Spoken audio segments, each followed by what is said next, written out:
రండి, యెహోవాను గూర్చి ఉత్సాహధ్వని చేయుదము. మన రక్షణ దుర్గమును బట్టి సంతోషగానము చేయుదము.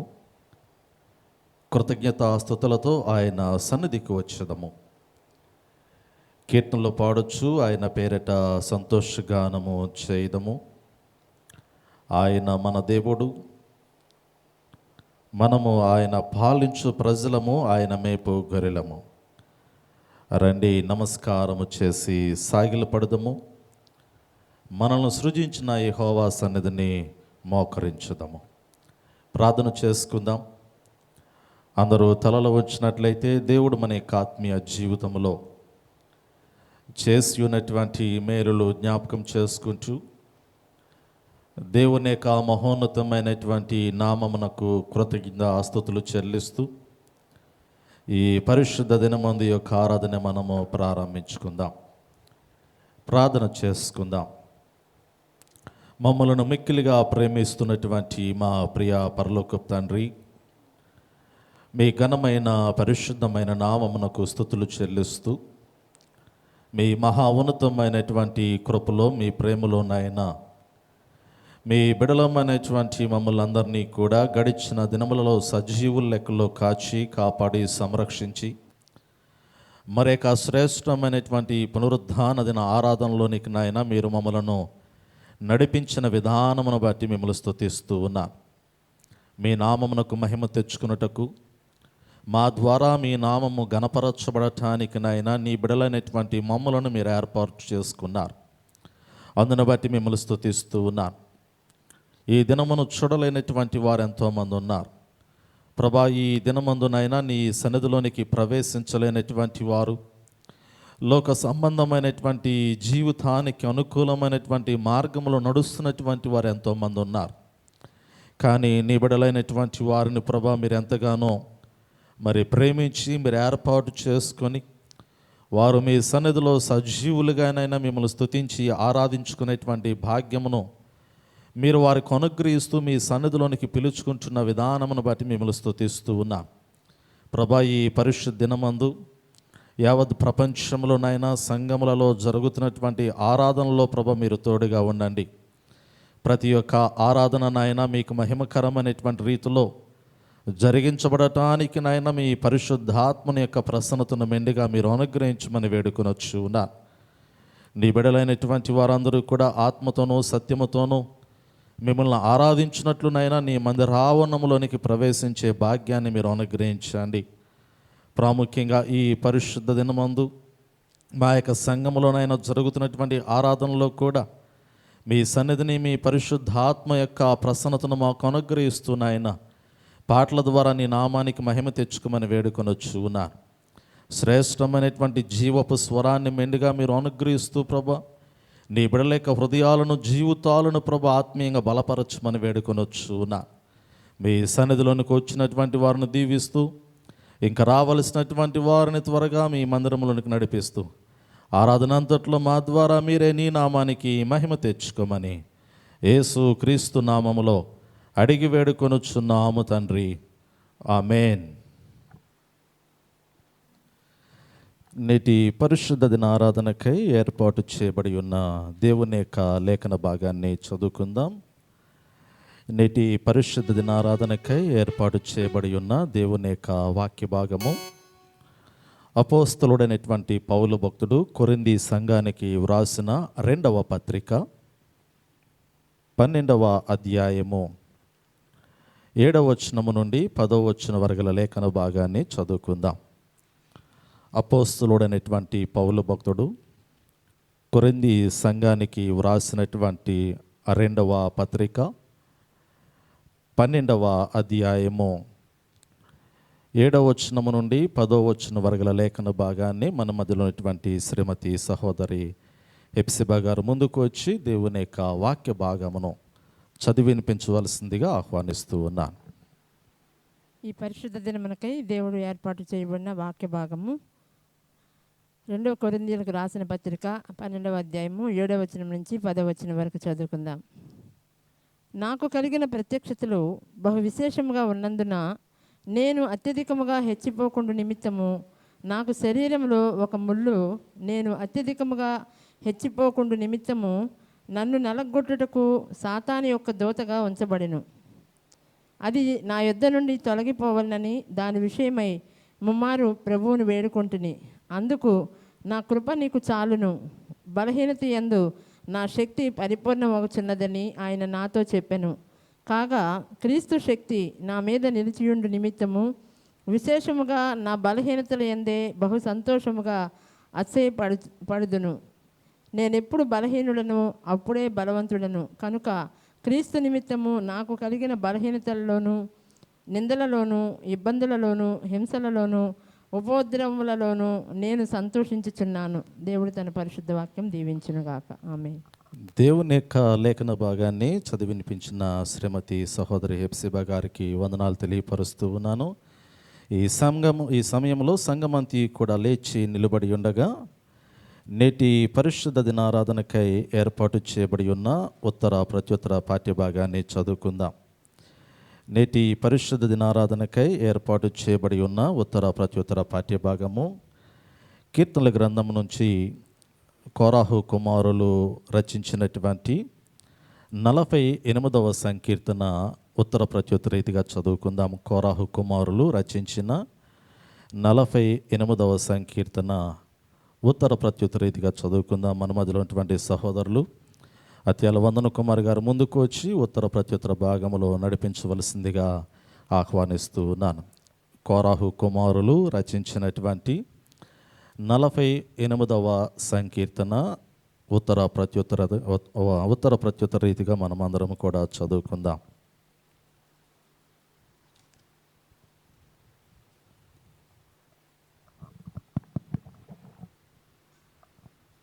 పరిశుద్ధ గ్రంథం నుండి 48వ సంకీర్తన ఉత్తర ప్రత్యుత్తర రీతిగా చదువుకుందాం. మన దేవుని పట్టణమందు ఆయన పరిశుద్ధ పర్వతమందు యెహోవా గొప్పవాడను బహు కీర్తనీయుడై ఉన్నాడు.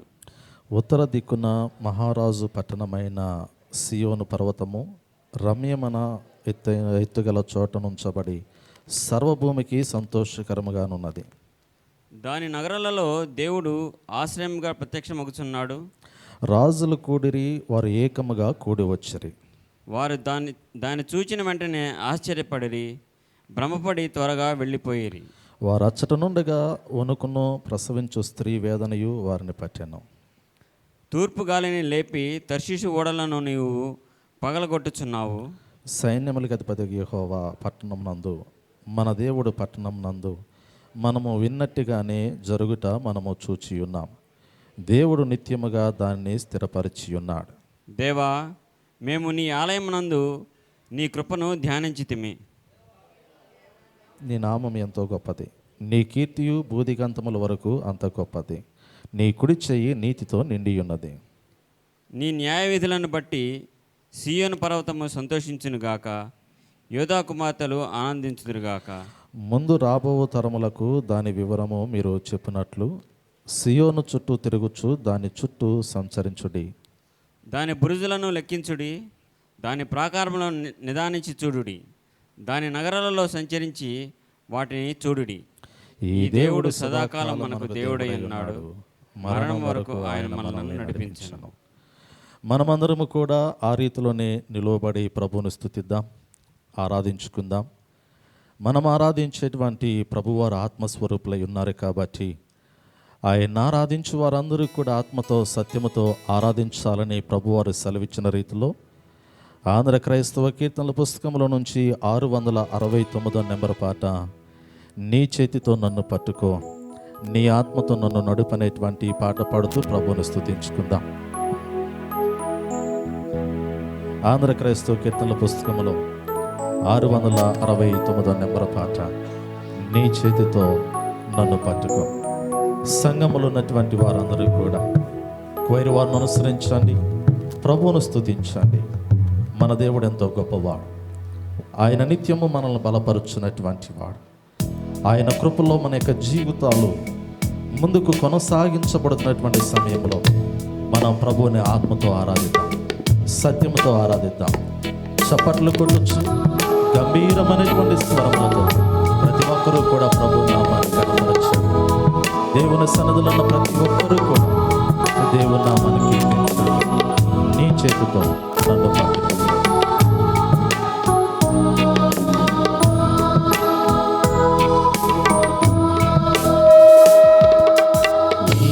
చేతితో నన్ను పట్టుకో, నీ ఆత్మతో నన్ను నడుపు. శిల్పి చేతిలో శిలను నేను, అనుక్షణము నన్ను చెక్కుము. శిల్పి చేతిలో శిలను నేను, అనుక్షణము నన్ను చెక్కుము. ఈ లోకంలో అంధకారమైనటువంటి పరిస్థితులు మనల్ని కమ్ముతున్నప్పటికీ కూడా భయం లేనటువంటి ధైర్యాన్ని దేవుడు మనకు ఇచ్చినటువంటి సమయంలో ఆయన నామాన్ని స్తుతిద్దాం. దేవుని వాక్యము చేత బలపరచబడుతున్నటువంటి మన జీవితాలను బట్టి మనం ప్రభువును స్తుతిద్దాం.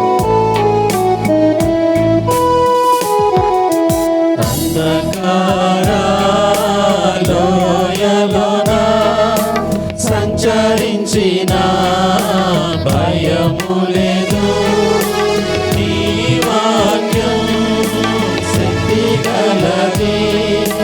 నా త్రోవకు నిత్య వెలుగు, నీ వాక్యం శక్తి గలది. నా త్రోవకు నిత్య వెలుగు. ఈ లోకంలో ఘోరమైనటువంటి పాపంలో పడి ఉన్నటువంటి మన జీవితాలను చూచి శ్రేష్టమైనటువంటి లక్ష్యంలోనికి నడిపించినటువంటి ప్రభువుని స్తుతిద్దాం. మన హృదయాలను శుద్ధీకరిస్తున్నటువంటి ప్రభు నామాన్ని కనపడతాం. ఘోర పాపమైన తండ్రి,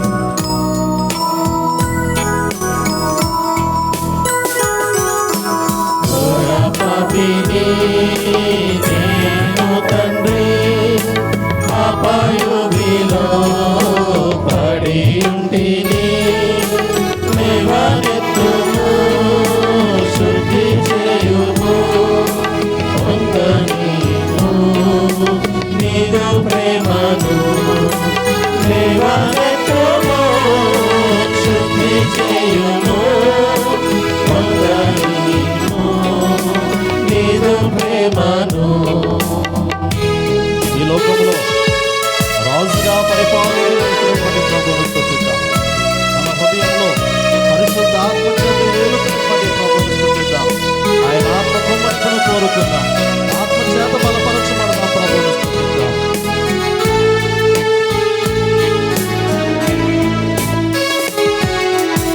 ఈ భూమిలో రాజు నీవే, నా హృదిలో శాంతి నీవే.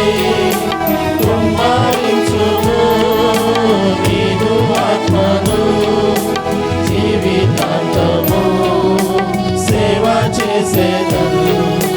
కుమ్మరించుము నీదు ఆత్మను, జీవితాంతము నీ సేవ చేసేదను. నీ చేతితో నన్ను పట్టుకో, నీ ఆత్మతో నన్ను నడుపు. శిల్పి చేతిలో శిలను నేను, అనుక్షణము నన్ను చెక్కుము. శిల్పి చేతిలో శిలను నేను, అనుక్షణము నన్ను చెక్కుము. నన్ను చెక్కుము, నన్ను చెక్కుము, నన్ను చెక్కుము.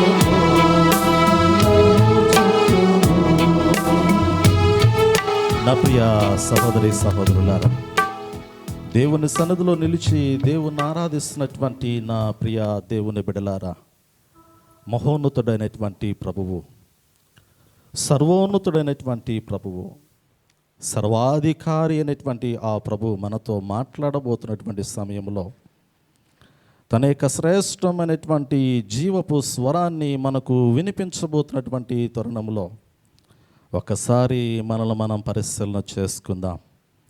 మనల్ని మనమే నిత్యము పరిశుద్ధుడు పరిశుద్ధుడు పరిశుద్ధుడు పరిశుద్ధుడు పరిశుద్ధుడు పరిశుద్ధుడు పరిశుద్ధుడని కొనియాడబడుచున్నటువంటి మా ప్రియ పరలోకపు తండ్రి, మీ ఘనమైన నామమునకు స్తుతులు చెల్లిస్తూ ఉన్నాం. నీవు నరుడిని జ్ఞాపకం చేసుకోటుకు ఆ నరుడు ఏ పాటివాడని లేఖనాల్లో సెలవీయబడి ఉన్నది. నరుల యొక్క జీవితాలు నాయన ఈ లోకములో ఎన్నికలైనటువంటి జీవితాలుగాను, అవి దుమ్ముతోనూ ధూళితోనూ సమానమైనటువంటి జీవితాలుగాను, రెప్పపాటులో కనుమరుగైపోతున్నటువంటి మానవుని యొక్క జీవితము నాయన లేఖనాల్లో జ్ఞాపకం చేయబడుతూ ఉంది. ఘోరమైనటువంటి పాపములో కొట్టి మిట్టాడుతున్నటువంటి నరుల పట్లనైనా మీరు చూపినటువంటి అమితమైనటువంటి ప్రేమ, మీరు కనపరిచినటువంటి వాత్సల్యతనైనా మీ కృపను బట్టి ప్రభా ఈ లోకంలో మరణమైపోతున్నటువంటి నరుల యొక్క జీవితాల్లో ప్రభా జీవము వెలుగునైనా మీరు ప్రసాదించి ఉన్నారు. అందుని బట్టి మిమ్మల్ని స్తుతిస్తూ ఉన్నాను అయ్యా. నీ బిడ్డలైనటువంటి వారు మీ సన్నిధిలో మిమ్మల్ని స్తుతిస్తూ ఉన్నారు, ఆరాధిస్తూ ఉన్నారు, మీ నామాన్ని గణపరుస్తూ ఉన్నారు, హెచ్చిస్తూ ఉన్నారు. నాయన మీ శ్రేష్టమైనటువంటి జీవపు స్వరము కొరకు నీ బిడ్డలు కనిపెట్టుకున్నారు. ఆశగున్నటువంటి ప్రాణాన్ని తృప్తిపరుస్తానని వాగ్దానం చేసిన గొప్ప దేవుడు మీరే.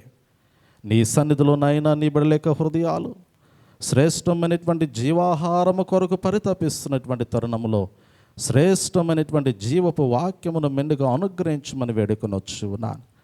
నీ సావుకునేటువంటి నన్ను కూడా మీ సులువు చోటును మరుగుపరచండి నాయన. నా యొక్క నోటిని మీ యొక్క నోటి బూరుగా వాడుకోమని వేడుకొనొచ్చు ఉన్నాను. మీ సన్నిధిలోనికి వచ్చిన వారిని దీవించండి ప్రభువా. ఇంకా రావలసినటువంటి వారిని త్వరగా నాయన నీ పాదాల చెంతకు నడిపించి ఈ ఆరాధనంతట్లో మా ద్వారా మీరే నీ నామానికి మహిమ తెచ్చుకోమని యేసు క్రీస్తు నామములో అడిగి వేడుకొనొచ్చున్నాము తండ్రి. ఆమేన్, ఆమేన్, ఆమేన్. దయచేసి సంగమంతియు కూడా కూర్చోవలసిందిగా ప్రభు పేరిట మనం చేస్తూ ఉన్నాం. ప్రభు నందు ప్రియమైన దేవుని సంగమ, ప్రియా సహోదరి సహోదరులారా, యేసు క్రీస్తు శుభనామంలో అందరికీ ప్రత్యేకంగా మరి ఒక పర్యాయము నేను హృదయపూర్వకమైనటువంటి వందనములను శుభములను తెలియపరుస్తూ ఉన్నాను. దేవుని కృపచేత, దేవుని యొక్క వాత్సల్యతను బట్టి మరి యొక్క పరిశుద్ధ దినమందు దేవుని సన్నిధిలో ఆయన సముఖములో మనమందరము కూడా కూడుకొని ఆ ప్రభు నామాన్ని గొప్ప చేయటానికి, ఆ ప్రభు నామాన్ని ఎంతగానో హెచ్చించడానికి శ్రేష్టమైనటువంటి ఆ భాగ్యమును దేవుడు మనకి ఇచ్చి ఉన్నాడు. అదే సమయంలో ప్రభు యొక్క మాటలను బట్టి మన యొక్క జీవితాన్ని, మన యొక్క హృదయాలను దేవునికి మహిమకరమైనటువంటి మార్గంలోనికి నడిపించుకోవడానికి మరి యొక్క గొప్ప అవకాశాన్ని దేవుడు మనకిస్తున్న విధానమును బట్టి నేను దేవుని నామాన్ని ఎంతగానో స్తుతిస్తూ ఉన్నాను, గణపరుస్తూ ఉన్నాను. ఈ లోకములో ఈ దినమును చూడలేనటువంటి వారు ఎంతోమంది ఉన్నారు. గనులైనటువంటి వారు, అల్పులైనటువంటి వారు ఈ దినమును చూడలేనటువంటి పరిస్థితి నెలకొని ఉన్నట్లుగా నేను మీకు జ్ఞాపకం చేస్తూ ఉన్నాను. ఈ ప్రపంచంలో ఉన్నటువంటి సకల మానవాళి యొక్క జీవితాలను గమనించినప్పుడు దేవుని స్వరానికి దూరం అయిపోయినటువంటి వారు, దేవుని యొక్క శ్రేష్టమైనటువంటి మధురమైనటువంటి జీవపు వాక్యమును ఆస్వాదించలేనటువంటి వారు, ఆ వాక్యమునకు అనుకూలమైనటువంటి రీతిలో నడవలేనటువంటి వారు ఎంతోమంది ఈ లోకంలో ఉన్నారు. కానీ దేవుడు ఏర్పాటు చేసుకునేటువంటి బిడల యొక్క జీవితాలను గమనించగలిగితే తన కుమారులైనటువంటి వారు, తన కుమార్తెలైనటువంటి వారు దేవుని యొక్క రాజ్యమును స్వతంత్రించుకోవాలని దేవుడు ఎంతగానో తన బిడల యొక్క హృదయాలను ప్రేరేపించి ఆయన సన్నిధిలోనికి ఆహ్వానిస్తూ ఉంటాడు. దేవుని స్వరము వినటానికి ఆశపడి ఆయన సన్నిధిలోనికి వచ్చినటువంటి వారితో దేవుడు మాట్లాడడానికి ఇష్టపడుతూ ఉంటాడు. వారి హృదయాలను సంపూర్ణంగా ఆయన వైపు తిప్పుకోవడానికి దేవుడు ఇష్టపడుతూ ఉంటాడు. మరి ఈరోజు ఎంతమంది అయితే దేవుని ఆత్మచేత ప్రేరేపించబడినటువంటి వారు, దేవుని యొక్క శ్రేష్టమైనటువంటి జీవపు వాక్యము కొరకు మరి ఆశగును దేవుని యొక్క సన్నిధిలోనికి వచ్చి ఉన్నారో వారందరిని దేవుడు దీవించి ఆశీర్వదించునుగాక. పరిశుద్ధ గ్రంథంలో పిల్లరా, ఈరోజు నేను చక్కటి మాటను మీ ఎదుటికి తీసుకొని రావాలని నేను ఎంతగానో ఆశపడుతూ ఉన్నాను. మనం చదువుకున్నటువంటి వాక్య భాగము అపోస్తలుడైనటువంటి పౌలు భక్తుడు కొరింథీ సంఘానికి వ్రాసినటువంటి ఆ 2వ పత్రికలో 12వ అధ్యాయంలో కొన్ని మాటలు మనం చదువుకొని ఉన్నాం. ప్రాముఖ్యంగా మనం చదువుకున్నటువంటి లేఖన భాగమును నేను మీకు వివరించేటువంటి క్రమంలో ఈ కొరింథీ పత్రికకు సంబంధించినటువంటి కొన్ని మాటలు క్లుప్తంగా నేను మీకు జ్ఞాపకం చేయాలని ఆశపడుతూ ఉన్నా. కొరింథీ సంఘానికి వ్రాసినటువంటి మొదటి పత్రిక కావచ్చు, రెండవ పత్రిక కావచ్చు. ఈ రెండు పత్రికలో చాలా ప్రాముఖ్యమైనటువంటి మాటలు పౌలు భక్తుడు మరి క్రైస్తవ సంఘ విశ్వాసులను ఉద్దేశిస్తూ వారిలో ఉన్నటువంటి ఆ హృదయ ఆలోచనలను అతడు జ్ఞాపకం చేసుకుంటూ సంఘములో ఉన్నటువంటి పరిస్థితులను సరిదిద్దేటువంటి క్రమంలో ఈ యొక్క పత్రికలు రాయబడుతూ ఉన్నాయి. మొదటి కొరింథీ పత్రిక, రెండవ కొరింథీ పత్రిక, కొరింథీ సంఘానికి రాసినటువంటి మొదటి పత్రిక కావచ్చు, రెండవ పత్రిక కావచ్చు. ఈ రెండు పత్రికలు కూడా క్రీస్తు శకము 55, 56 ఆ సంవత్సరాలలో పౌలు భక్తుడు సంఘానికి రాస్తూ ఉన్నాడు.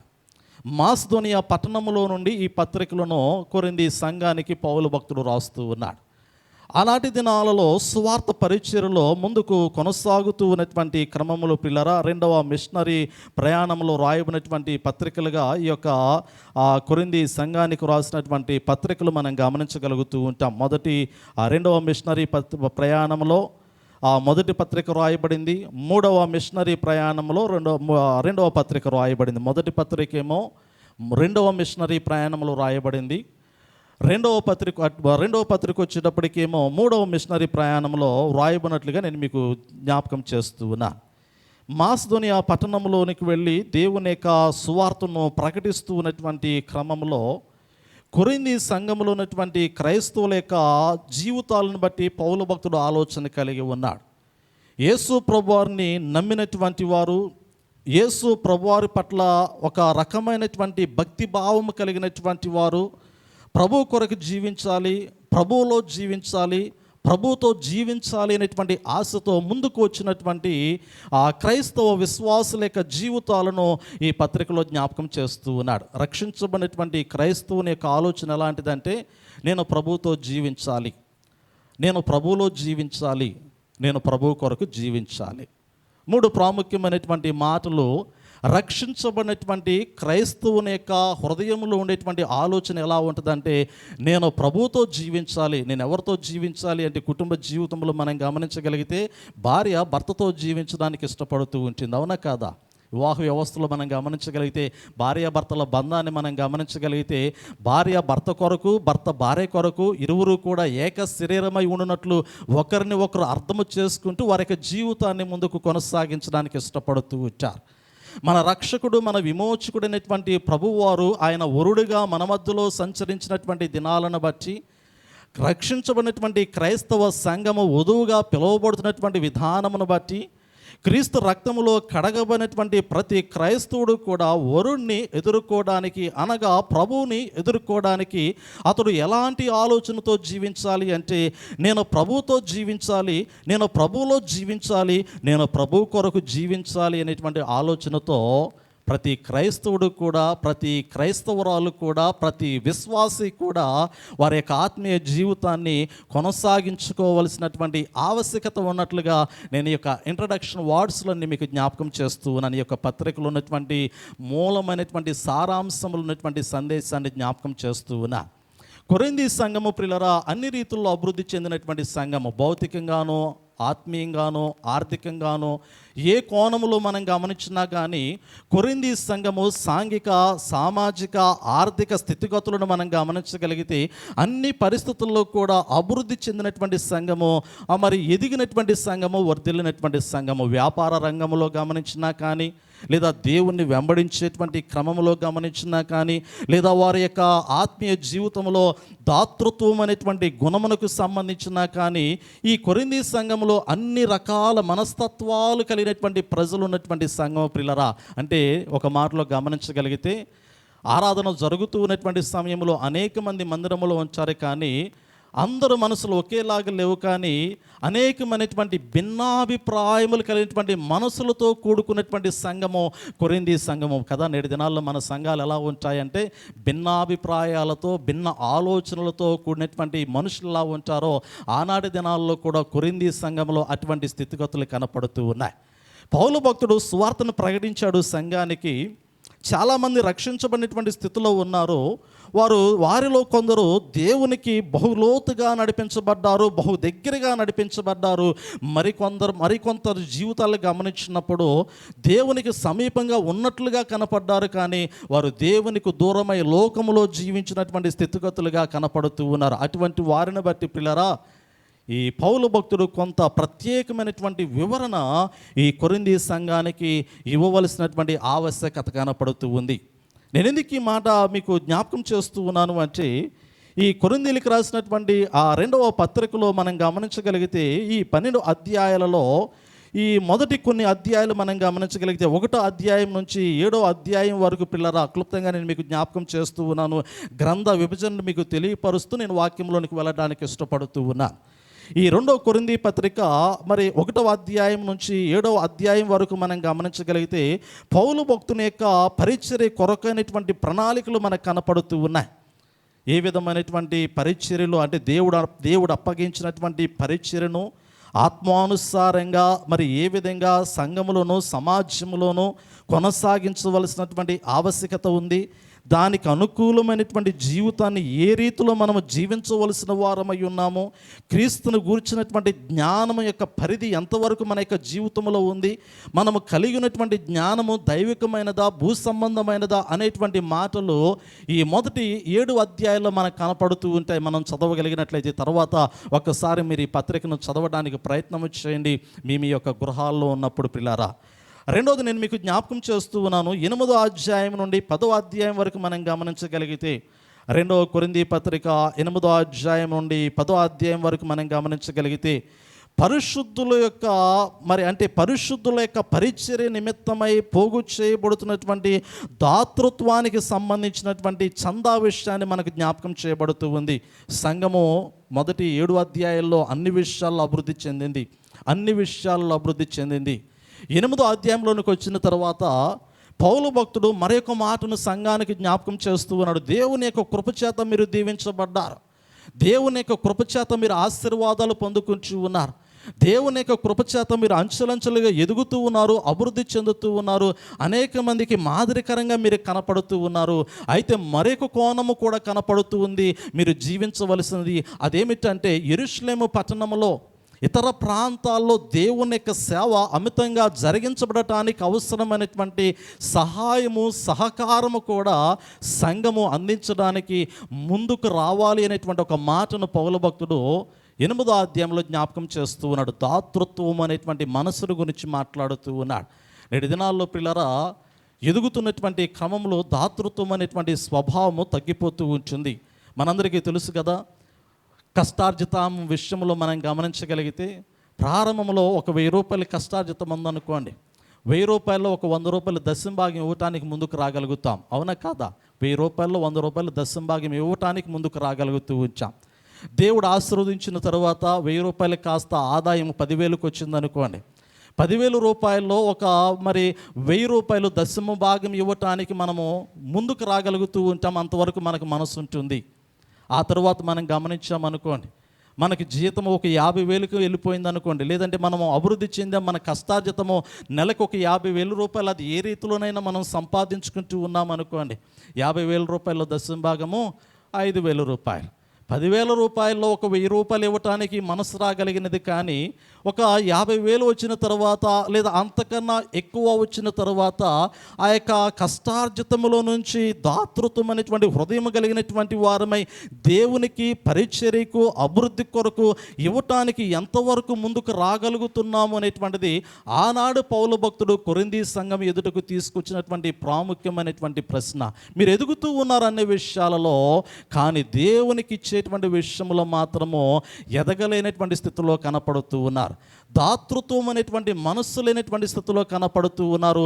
ఆ రీతిలో మీరు అభివృద్ధి చెందలేకపోతూ ఉన్నారు అనేటువంటి మాటను ఈ 8వ అధ్యాయంలో 7వ వచనంలో పిల్లరా ఆ చక్కగా పౌలు భక్తుడు జ్ఞాపకం చేస్తున్నాడు. చూడండి ఒక్కసారి ఆ మాట నేను మీకు గుర్తు చేస్తాను.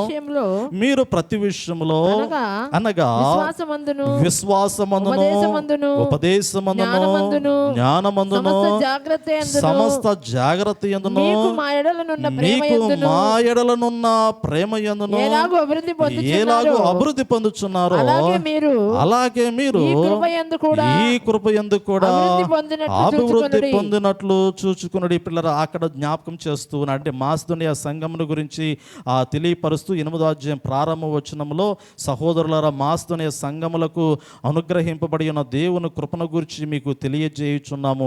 ఈ మాటలు ఎందుకు జ్ఞాపకం చేస్తూ ఉన్నాడు అంటే, ఎలాగనగా వారు బహుశ్రమ వలన పరీక్షింపబడగా అత్యధికంగా సంతోషించరి, మరియు వారు నిరుపేదలైనను వారి దాతృత్వం బహుగా విస్తరించిన అంటాడు కదా. అంటే ఈ మాటలు గుర్తు చేయడానికి గల కారణం ఏమిటంటే, మాసిదోనియా సంఘములో ఉన్నటువంటి వారు బహుపేదలైనటువంటి వారు ఉన్నారు.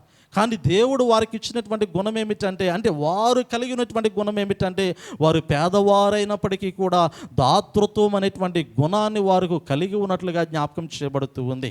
కొరింథీ సంఘము అన్ని రీతుల్లో అభివృద్ధి చెందింది, కానీ ఈ విషయంలో అభివృద్ధి చెందలేకపోతున్నటువంటి సమయంలో, అటువంటి మనస్సు లేకుండా ఉన్నటువంటి సమయంలో పౌలు భక్తుడు ఈ మాటలు జ్ఞాపకం చేస్తూ ప్రియులారా ఆ సంఘానికి తెలియపరుస్తున్నటువంటి సమయంలో సంఘములో ఉన్నటువంటి వారందరూ కూడా అంగీకరించారా, వ్యతిరేకించారా? ఎక్కడైనా కానీ రెండు ఉంటాయి. కొంతమంది అంగీకరించే వారు ఉంటారు, కొంతమంది వ్యతిరేకించేటువంటి వారు. కొరింథీ సంఘములో కూడా పౌలు భక్తుని యొక్క వాక్యమును, పరిచర్యను కొంతమంది అంగీకరించారు. నిజమే కదా. అన్ని రీతుల్లో మనం ఎదుగుతూ ఉన్నప్పుడు ఈ రీతిలో ఎందుకు ఎదగలేకపోతున్నామని ఆలోచన చేసినటువంటి కొరింథీ సంఘములో కొందరు క్రైస్తవులు ఉన్నారు. మరికొందరు క్రైస్తవులు ప్రియులారా, ఆ మనస్సు లేనటువంటి మరికొంతమంది క్రైస్తవులు పౌలు భక్తుని యొక్క బోధను తప్పు పట్టినట్లుగాను, పౌలు భక్తుని యొక్క పరిచర్యను తప్పు పట్టినట్టుగాను, పౌలు భక్తుని యొక్క పరిచర్య విషయంలో వారు కాస్త వ్యతిరేకత కనపరిచినట్లుగా ఈ యొక్క అధ్యాయంలో మనకు కనపడుతూ ఉంది. అటువంటి సందర్భంలోనే ఈ 12వ అధ్యాయంలోనికి వచ్చిన తర్వాత పౌలు భక్తుడు వివరణ ఇవ్వడం ప్రారంభిస్తూ ఉన్నాడు. దేవుని యొక్క ఉన్నతమైనటువంటి కృప, దేవుని యొక్క పరిచర్య చేస్తున్నటువంటి అపోస్తుల పట్ల దేవుడు ఎలా కనపరిచాడో ఆ యొక్క కృపను గురించి, అధికమైనటువంటి కృపను గురించి పౌలు భక్తుడు వివరించడము ప్రారంభిస్తూ ఉన్నట్లుగా మనం చూడగలుగుతూ ఉన్నాం. ఈ లోకంలో దేవుని యొక్క కృప చేత ప్రతి నరుడు కూడా నడిపించబడుతూ ఉన్నాడు. దేవుని యొక్క కృపచేత ప్రతి నరుడు కూడా బలపరచబడుతూ ఉన్నాడు. ఈ లోకములో సేవ జరుగుతూ ఉందంటే అది లోకములో ఉన్నటువంటి పరిస్థితులను బట్టి కాదు, కానీ దేవుని యొక్క కృపచేతనే సేవ జరిగించబడుతూ ఉంది. దేవుని యొక్క ఆత్మచేతనే ఉన్నతమైనటువంటి కార్యాలు అనేక మంది బిడ్డల యొక్క జీవితాల్లో జరిగించబడుతూ ఉన్నట్లుగా పరిశుద్ధ గ్రంథంలో పౌలు భక్తుడు సంఘానికి విశదీకరించడానికి ఇష్టపడినట్లుగా వాక్యములో మనం గమనించగలుగుతూ ఉన్నాం. ఈ యొక్క వాక్య భాగంలో పిల్లరా 12వ అధ్యాయం, కొరింథీ సంఘానికి రాసినటువంటి 2వ పత్రిక 12వ అధ్యాయంలో ఈ మొదటి వచనాలు కొన్ని మాటలు మనం గమనించగలిగితే, మొదటి 5 వచనాలు పిల్లరా, యేసు ప్రభువారు ప్రేమించినటువంటి, యేసు ప్రభువారిని ప్రేమించినటువంటి ప్రియమైనటువంటి శిష్యుడైనటువంటి యోహాను భక్తుని గురించి ఇక్కడ మరి పౌలు భక్తుడు సంఘానికి జ్ఞాపకం చేస్తూ ఉన్నాడు. పౌలు భక్తుడు సంఘానికి ఏ వ్యక్తిని పరిచయం చేస్తూ ఉన్నాడు అంటే, ఏ వ్యక్తిని గుర్తు చేస్తూ ఉన్నాడు అంటే, యేసు ప్రభువారు పిలుచుకున్నటువంటి 12 మంది శిష్యుల్లో ప్రభువుని ప్రేమించినటువంటి యోహాను అనబడినటువంటి ఒక శిష్యుడు ఉన్నాడు. అతడు ప్రభువుని ఎంతగానో ప్రేమించాడు. ప్రభు కొరకు సమస్తాన్ని విడిచిపెట్టి వచ్చినటువంటి వాడు, ప్రభువుని దగ్గరగా వెంబడించినటువంటి వాడు, శ్రమ వచ్చినా, కష్టం వచ్చినా, ఇరుకొచ్చినా, వ్యాధి వచ్చినా, బాధ వచ్చినా, ఆఖరికి యేసు ప్రభువారు మరణమునకు అప్పగించబడేటువంటి సమయంలో కూడా పారిపోకుండా అక్కడే నిలబడి ప్రభు యొక్క మరణమును దగ్గరగా చూచినటువంటి వాడు యోహాను భక్తుడు. పిల్లరా, ఆ భక్తుని గురించి ఇక్కడ పౌలు భక్తుడు సంఘానికి గుర్తు చేస్తూ ఉన్నాడు. ఒక క్రైస్తవుడు ఎలా నిలబడాలో గుర్తు చేస్తూ ఉన్నాడు. యేసు ప్రభువుని వెంబడించినటువంటి శిష్యుల్లో ఆయన బంధించబడినటువంటి మరుక్షణము ప్రియులారా, ఒక యోహాను తప్ప మిగిలినటువంటి వారందరూ కూడా చెదిరిపోయినటువంటి వారే. అంటే సిలువ మరణము దగ్గర మనం గమనించగలిగితే ఒక యోహాను మాత్రమే శిష్యుల్లో మనకు కనపడుతూ ఉన్నారు. మిగిలినటువంటి శిష్యులు, ఇస్కరియోతు యోధ మరణమైపోయిన తర్వాత మిగిలినటువంటి ఆ 11 మంది శిష్యుల్లో ఒక్క శిష్యుడు మాత్రమే సిలువ యొద్ద నిలబడినట్లుగా మనం చూడగలుగుతూ ఉన్నాం. మిగిలినటువంటి 10 మంది శిష్యుల యొక్క జీవితాలు గమనించగలిగితే శ్రమలో నిలబడలేకపోతూ ఉన్నారు, కష్టాల్లో ఆటంకాల్లో నిలబడలేకపోతూ ఉన్నారు. ఆటంకాలు వచ్చినప్పుడు, శోధనలు వచ్చినప్పుడు వారు దేవుని ఎదుట నిలబడలేక పారిపోయేటువంటి పరిస్థితి, వాటికి అనుకూలంగా వారి జీవితాలను నడిపించుకునేటువంటి పరిస్థితుల్లో కనపడుతూ ఉన్నారు. నేటి దినాల్లో క్రైస్తవ లోకాన్ని గమనించగలిగితే, క్రైస్తవ విశ్వాసుల యొక్క జీవితాలను గమనించగలిగితే సందర్భానుసారంగానే దేవుని ఎదుట కనపడుతూ ఉన్నారు. కానీ చిన్న చిన్న ఆటంకాలు వస్తే, శ్రమలు వస్తే, శోధనలు వస్తే, ఇబ్బందులు వస్తే దేవుని విడిచిపెట్టి మరొక మార్గంలోనికి వెళ్ళిపోయేటువంటి పరిస్థితులు కనపడుతూ ఉన్నాయి. ఇక్కడ పౌలు భక్తుడు సంఘానికి యోహాను భక్తుని జ్ఞాపకం చేస్తూ, పరిచయం చేస్తూ, యోహాను భక్తులు ఉన్నటువంటి గొప్ప వ్యక్తిత్వాన్ని, ఆయన కలిగినటువంటి దైవ సంబంధమైనటువంటి స్వభావాన్ని గుర్తు చేస్తూ ఉన్నాడు. చూడండి పిల్లలు, ఒక్కసారి వాక్య భాగాన్ని చదువుదాం. కొరింథీ సంఘానికి రాసిన 2వ పత్రిక 12వ అధ్యాయము 12వ వచనాల్లో ప్రారంభ మాటలు చదవండి అమ్మా.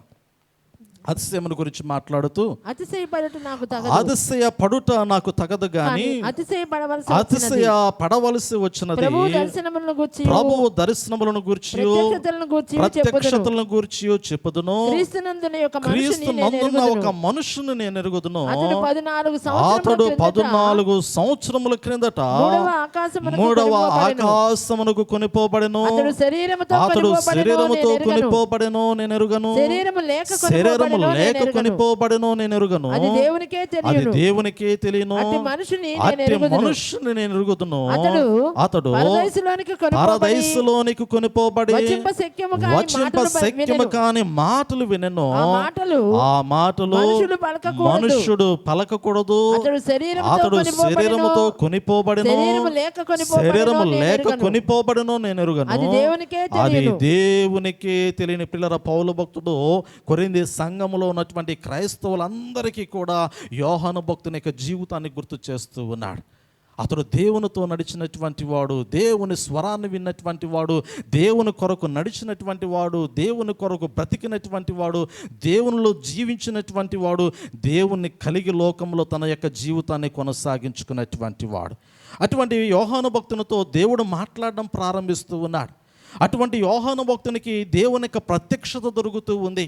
అటువంటి యోహాను భక్తుడికి దేవుడు రాబోతున్నటువంటి దినాల్లో జరగబోతున్నటువంటి సంఘటనలన్నింటినీ కూడా మరి తెలియపరచడానికి, వాటిని విశదీకరించడానికి ఒక ప్రత్యేకమైనటువంటి కృపను యోహాను భక్తుని పట్ల వెల్లడపరచబడినట్లుగా ఆ కృపను ఇక్కడ పౌలు భక్తుడు జ్ఞాపకం చేస్తూ ఉన్నాడు. పిల్లల, నిజమే కదా, కృప అనేటువంటి మాటను మనం గమనించగలిగితే ఎన్నికలైనటువంటి వారి పట్ల, అయోగ్యులైనటువంటి వారి పట్ల దేవుడు ఉచితంగా కనపరచగలిగినటువంటిదే కృప. పిల్లరా, అయోగ్యులైనటువంటి వారి పట్ల, ఎన్నికలైనటువంటి వారి పట్ల ఉచితంగా దేవుడు కనపరుచుచున్నటువంటిదే కృప.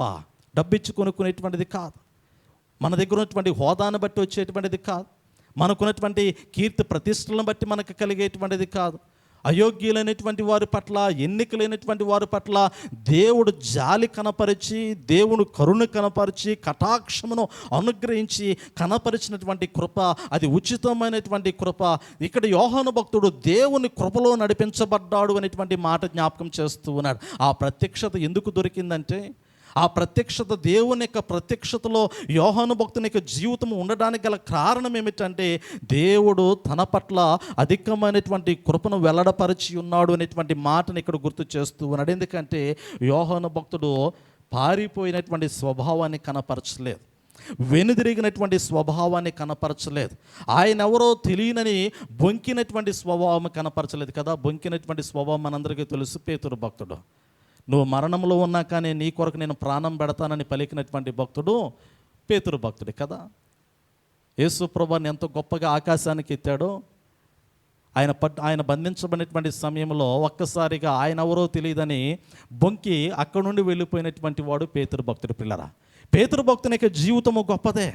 ఆయన యొక్క జీవితంలో ఉన్నతమైనటువంటి రీతిలో దేవుని యొక్క ఆత్మ వాడుకున్నప్పటికీ కూడా శ్రమ వచ్చినప్పుడు, కష్టం వచ్చినప్పుడు, శోధన వచ్చినప్పుడు, ఇరుకు వచ్చినప్పుడు, ఇబ్బంది వచ్చినప్పుడు, మరణకరమైనటువంటి అపాయకరమైనటువంటి పరిస్థితులు వచ్చినప్పుడు పారిపోకుండా నిలబడగలిగినటువంటి వాడే దేవుని ప్రత్యక్షతలో నిలబడగలుగుతూ ఉన్నట్లుగా నేను మీకు జ్ఞాపకం చేస్తూ ఉన్నాను. ఇక్కడ యోహాను భక్తుడు పారిపోలేదు శ్రమ వచ్చినప్పుడు. పిల్లరా, దాక్కోలేదు. కష్టం వచ్చినటువంటి సమయంలో యేసు ప్రభువారు వేధించబడుతూ ఉన్నటువంటి క్రమంలో, ఆయన హింసించబడుతున్నటువంటి సమయంలో కూడా ఆయనను దగ్గరగా వెంబడించినటువంటి భక్తునిగా యోహాను భక్తుని యొక్క జీవితం ఉన్నది. కాబట్టి ఇక్కడ పద్మాసు ద్వీపంలోనికి అతడు కొనిపోబడటానికి దేవుని యొక్క ఆత్మ నడిపింపును పొందుకున్నటువంటి భక్తునిగా యోహాను భక్తుని యొక్క జీవితం ఉన్నట్లుగా పౌలు భక్తుడు కొరింథీ సంఘానికి జ్ఞాపకం చేస్తూ ఉన్నాడు. ఒక క్రైస్తవుడు ఎలా జీవించాలో యోహాను భక్తును చూసి నేర్చుకోవాల్సినటువంటి ఆవశ్యకత ఉంది. దేవుని నమ్ముకున్నారు, చాలా సంతోషము. క్రీస్తు రక్తంలో కడగబడుతూ ఉన్నారు, చాలా సంతోషము. పాపములు ఒప్పుకుంటూ ఉన్నారు, ప్రభువు కొరకు జీవించాలని తాపత్రయపడుతూ ఉన్నారు, చాలా సంతోషము. కానీ ఎలా జీవించాలి, ఏ విధంగా జీవించాలి, ఎవరిని మాదిరికరంగా తీసుకుని జీవించాలి అంటే యేసు ప్రభువు మనకు మాదిరికరంగా ఉన్నారు. పరిశుద్ధ గ్రంథంలో యోహాను భక్తుడు మనకు మాదిరికరంగా కనపడుతూ ఉన్నాడు. పరిశుద్ధ గ్రంథంలో పౌలు భక్తుడు కూడా అంటాడు కదా, నేను క్రీస్తును పోలి నడుచుకునుచున్న ప్రకారము మీరును నన్ను పోలి నడుచుకునుడి అనేటువంటి మాట జ్ఞాపకం చేస్తూ ఉన్నాడు. ఈరోజు దేవునితో ఎంతవరకు నడవగలిగేటువంటి పరిస్థితిలో ఉన్నామనేటువంటిది ఒక్కసారి పరిశీలన చేసుకోవాల్సినటువంటి ఆవశ్యకత కనపడుతూ ఉంది. పిల్లలు, ఇక్కడ యోహాను భక్తునికి దేవుని యొక్క అధికమైనటువంటి కృప కనపరచబడుతున్నటువంటి సమయంలో యోహాను భక్తుని బట్టి పౌలు భక్తుడు అతిశయపడుతూ ఉన్నాడు. రెండో విషయాన్ని నేను మీకు జ్ఞాపకం చేస్తూ ఉన్నాను. చూడండి, అక్కడే పౌలు భక్తుడు ఆ తర్వాత పౌలు భక్తుడు తన గురించి తాను మాట్లాడుకోవడం ప్రారంభిస్తూ ఉన్నాడు. ఒకటేమో యోహాను భక్తుని యొక్క జీవితాన్ని అక్కడ గొప్ప చేస్తూ ఉన్నాడు, దేవుని సన్నిధిలో యోహాను భక్తుడు ఎలా ఉన్నాడు అనేటువంటి మాటను. రెండోది మనం గమనించగలిగేది 7వ వచనం నుండి. పిల్లరా చూడండి ఒక్కసారి, నాకు కలిగిన ప్రత్యక్షతలు 6వ వచనం కూడా చదువుదాం అమ్మా. 5వ వచనం కూడా చూడండి ఒక్కసారి. అట్టివాని గూర్చి అతిశయింతును, నా విషయమైతే నా బలహీనత ఎందే కాక వేరే విధముగా అతిశయింపను, అతిశయపడుటకు ఇచ్చయించినను, నేను సత్యమే పలుకుదును గనుక అవివేకిని కాకపోదును గాని నా యందు ఎవడైనను చూచిన దానికన్నను నా వలన వినిన దానికన్నను నన్ను ఎక్కువ ఘనముగా ఎంచునేమో అని అతిశయించుట మానుకొనుచున్నాను. నాకు కలిగిన ప్రత్యక్షతలు బహు విశేషముగా ఉన్నందున నేను అత్యధికముగా హెచ్చిపోకుండా నిమిత్తము నాకు శరీరములో ఒక ముళ్ళు నేను అత్యధికముగా హెచ్చిపోకుండా నిమిత్తము నన్ను నలగొట్టుటకు సాతాను యొక్క దూతగా ఉంచబడిన. పిల్లల దేవుని యొక్క వాక్యములో గమనించగలుగుతూ ఉన్నా.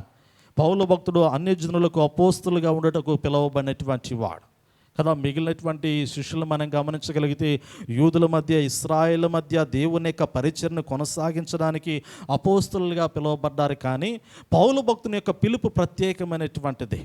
పౌలు భక్తుని యొక్క పిలుపు, పౌలు భక్తుడు చేసినటువంటి పరిచర్య భిన్నమైనటువంటి పరిచర్య అనే మాట నేను ఎందుకు జ్ఞాపకం చేస్తూ ఉన్నాను అంటే, అతడు యూదుల మధ్య యూదుడుగాను, గ్రీసు దేశస్థుడిగా నివసించడానికి ఆ విధమైనటువంటి రీతిలో తన జీవితాన్ని కొనసాగించుకున్నటువంటి వాడు.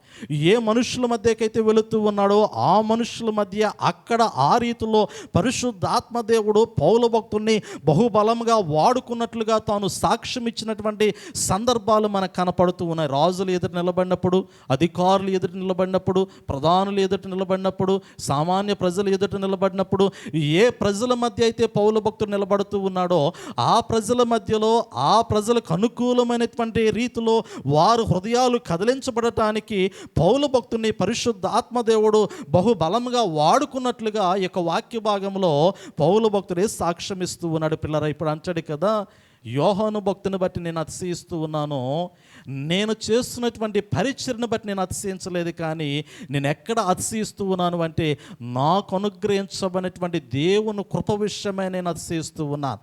నేను చేస్తున్నటువంటి పరిచర్య అనగా ఇక్కడ పౌలు భక్తుడు, పిల్లరా నేను చేసే పరిచర్య కాదు కానీ పదం అలా వాడుతూ ఉన్నప్పటికీ కూడా పౌలు భక్తుడు చేస్తున్నటువంటి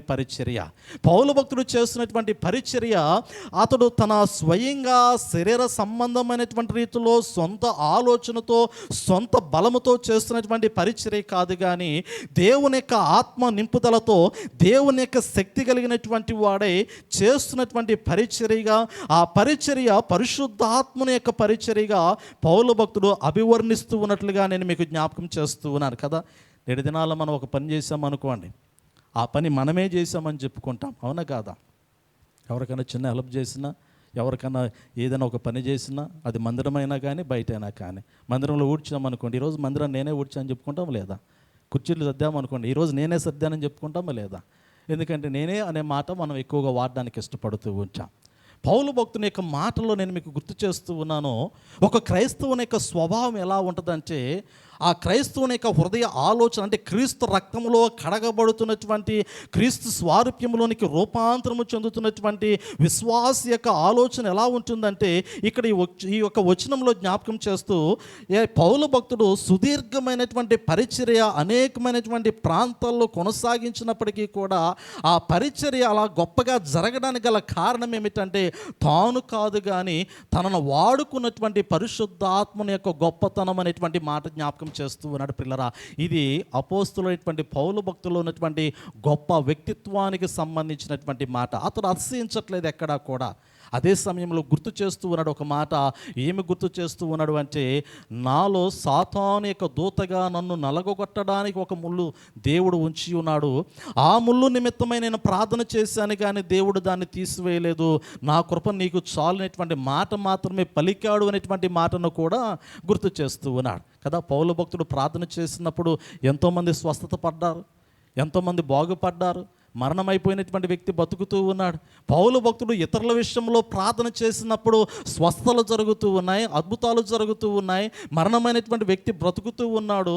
అదే సమయంలో ఇతరుల యొక్క జీవితాల్లో పౌలు భక్తుడు దేవుని ఆత్మచేత జరిగించినటువంటి కార్యములు అనేకములుగా కనపడుతూ ఉన్నాయి. కానీ తన సొంత శరీరంలో ఒక ముళ్ళు ఉంచబడింది.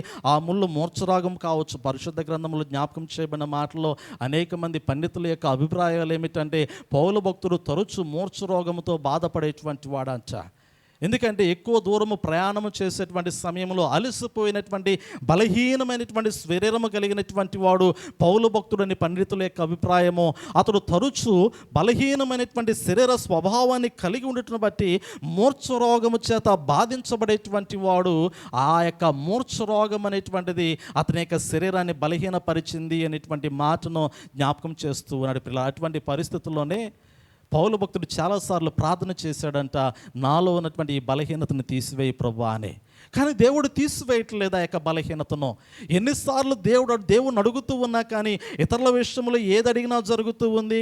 ఈ స్వార్థ పరిచర్య విషయంలో ఎంత దూరమైన ప్రయాణం చేయగలుగుతూ ఉన్నాడు, ఎన్ని ఆత్మలైనా రక్షించగలుగుతూ ఉన్నాడు, ఎన్ని సంఘాలనైనా కట్టగలుగుతూ ఉన్నాడు. బలమైనటువంటి 3 మిషనరీ ప్రయాణములు, 4వ మిషనరీ ప్రయాణంలో యెరూషలేము పట్టణంలోనికి వెళ్ళి అద్భుతమైనటువంటి పరిచర్య కొనసాగించాడు. 4వ మిషనరీ ప్రయాణంలో మరణమవుతూ ఉన్నాడు. సుదీర్ఘమైనటువంటి ప్రయాణాలు చేశాడు. కానీ ఆ ప్రయాణాలన్నీ కూడా పిల్లరా బలహీనమైనటువంటి శరీరంతో చేసినటువంటి ప్రయాణాలే. బలమైనటువంటి శరీరము కానే కాదు పౌలు భక్తునిది. అతనిలో ఒక ముళ్ళుంచబడింది, శరీరమును నలగొట్టేటువంటి ముళ్ళుంచబడింది. ఆ ముళ్ళు తన శరీరాన్ని బలహీనపరుస్తూ ఉన్నప్పటికీ కూడా కదా పదే పదే గుచ్చుకుంటూ ఉన్నటువంటి సమయంలో, ఉదాహరణకి ఒక మాట గుర్తు చేస్తాను. భౌతికపరమైనటువంటి జీవితంలో పిల్లరా హన్నా యొక్క జీవితాన్ని నేను మీకు గుర్తు చేస్తాను కదా. హన్నా యొక్క జీవితం మనందరికీ తెలుసు. అన్న ఎల్కానా యొక్క పరిస్థితులు మనం గమనించగలిగితే, గర్భఫలము లేక బాధపడుతున్నటువంటి స్త్రీ యొక్క హృదయం నలిగిపోతున్నటువంటి హృదయం, శారీరకంగానో మానసికంగానో హన్నా ఎంతో వేదనకు గురవుతూ ఉంది. కారణం ఏమిటంటే గర్భఫలము లేదు. రెండోది, ఆమె నిజంగా గర్భఫలము లేదనేటువంటి బాధ కన్నా ఇతరులు మాట్లాడేటువంటి మాటల వలన అధికమైనటువంటి బాధ కలుగుతూ ఉంది. నిజమే కదా, సంతానం లేదనేటువంటి బాధ అంతగా ఆమెను బాధించలేదు. కానీ తోడుకోడలు ఒకటి ఉంది కదా పక్కన, ఆమె ఊరుకుంటుందా? ఊరుకునేటువంటి పరిస్థితి కాదు. ఈ లోకంలో నిజంగా మనకున్నటువంటి పరిస్థితులు బట్టి మనం బాధపడేదానికన్నా ఇతరులు మన గురించి మాట్లాడుకునేటువంటి మాటలను బట్టి మనం అధికంగా బాధపడేటువంటి పరిస్థితులు ఉంటే, వాస్తవంగా ఏ కష్టం వచ్చినా కానీ దాన్ని అధిగమించగలమేటువంటి ధైర్యం మనకు ఉంటుంది. ఏ కష్టం వచ్చినా కానీ దాని నుంచి బయటపడగలము, దేవుడు మనల్ని బయట పడేస్తాడు అనేటువంటి విశ్వాసము, నమ్మకం మనకు ఉంటుంది. కానీ మన విశ్వాసము, మన నమ్మకము మరి కొనసాగించుకునేటువంటి క్రమంలో మన చుట్టూ ఉన్నటువంటి వారు ఊరుకుంటారా? ఊరుకోరు. ముళ్ళులతో పొడుస్తూ ఉంచారు కదా, అవునా కాదా? ముళ్ళు అంటే సూటిపోటు మాటలతో గుచ్చుతూ ఉంటారు, పొడుస్తూ ఉంటారు, హేళన చేస్తూ ఉంటారు, క్రిందకి లాగుతూ ఉంటారు. అన్న యొక్క జీవితంలో కూడా అటువంటి పరిస్థితే. నిజంగా ఆమె గర్భఫలము లేనటువంటి పరిస్థితిలో ఆమెకి కలిగినటువంటి దుఃఖము ఏ కోణంలో కలిగిందంటే ఆ యొక్క బాధపరిచేటువంటి మాటలను బట్టి ఆమె విరిగి నలిగినటువంటి హృదయముతో దేవుని పాదాల చెంత తన హృదయాన్ని కుమ్మరించినట్లుగా నేను మీకు జ్ఞాపకం చేస్తూ ఉన్నాను. నిజమే కదా? ముళ్ళు గుచ్చబడుతున్నటువంటి సమయంలో నలిగిపోయినటువంటి హృదయంలో నుండి వచ్చినటువంటి ప్రార్థన అన్న యొక్క ప్రార్థన పిల్లరా. అలాగే పౌలు భక్తుని యొక్క జీవితాన్ని కూడా గమనించగలిగితే కొరింథీ సంఘాన్ని కట్టేటువంటి విషయంలో ఎంతగా పౌలు భక్తుడు ప్రాణము పెట్టాడో ఆ యొక్క ఉపదేశము నేను మీకు గుర్తు చేశాను. 8వ అధ్యాయంలో రాయబడినటువంటి మాటలను బోధించిన తర్వాత దాతృత్వం అనేటువంటి బోధన పౌలు భక్తుడు సంఘంలో బోధించినటువంటి క్రమంలో ఆ తర్వాత ఒక్కసారిగా పరిస్థితులు మారిపోతూ ఉన్నాయి. ఒకప్పుడు ప్రేమ మరలా పౌలు భక్తుని పట్ల లేదు. ఒకప్పుడు ఉన్నటువంటి ఆప్యాయత పౌలు భక్తుని పట్ల లేదు.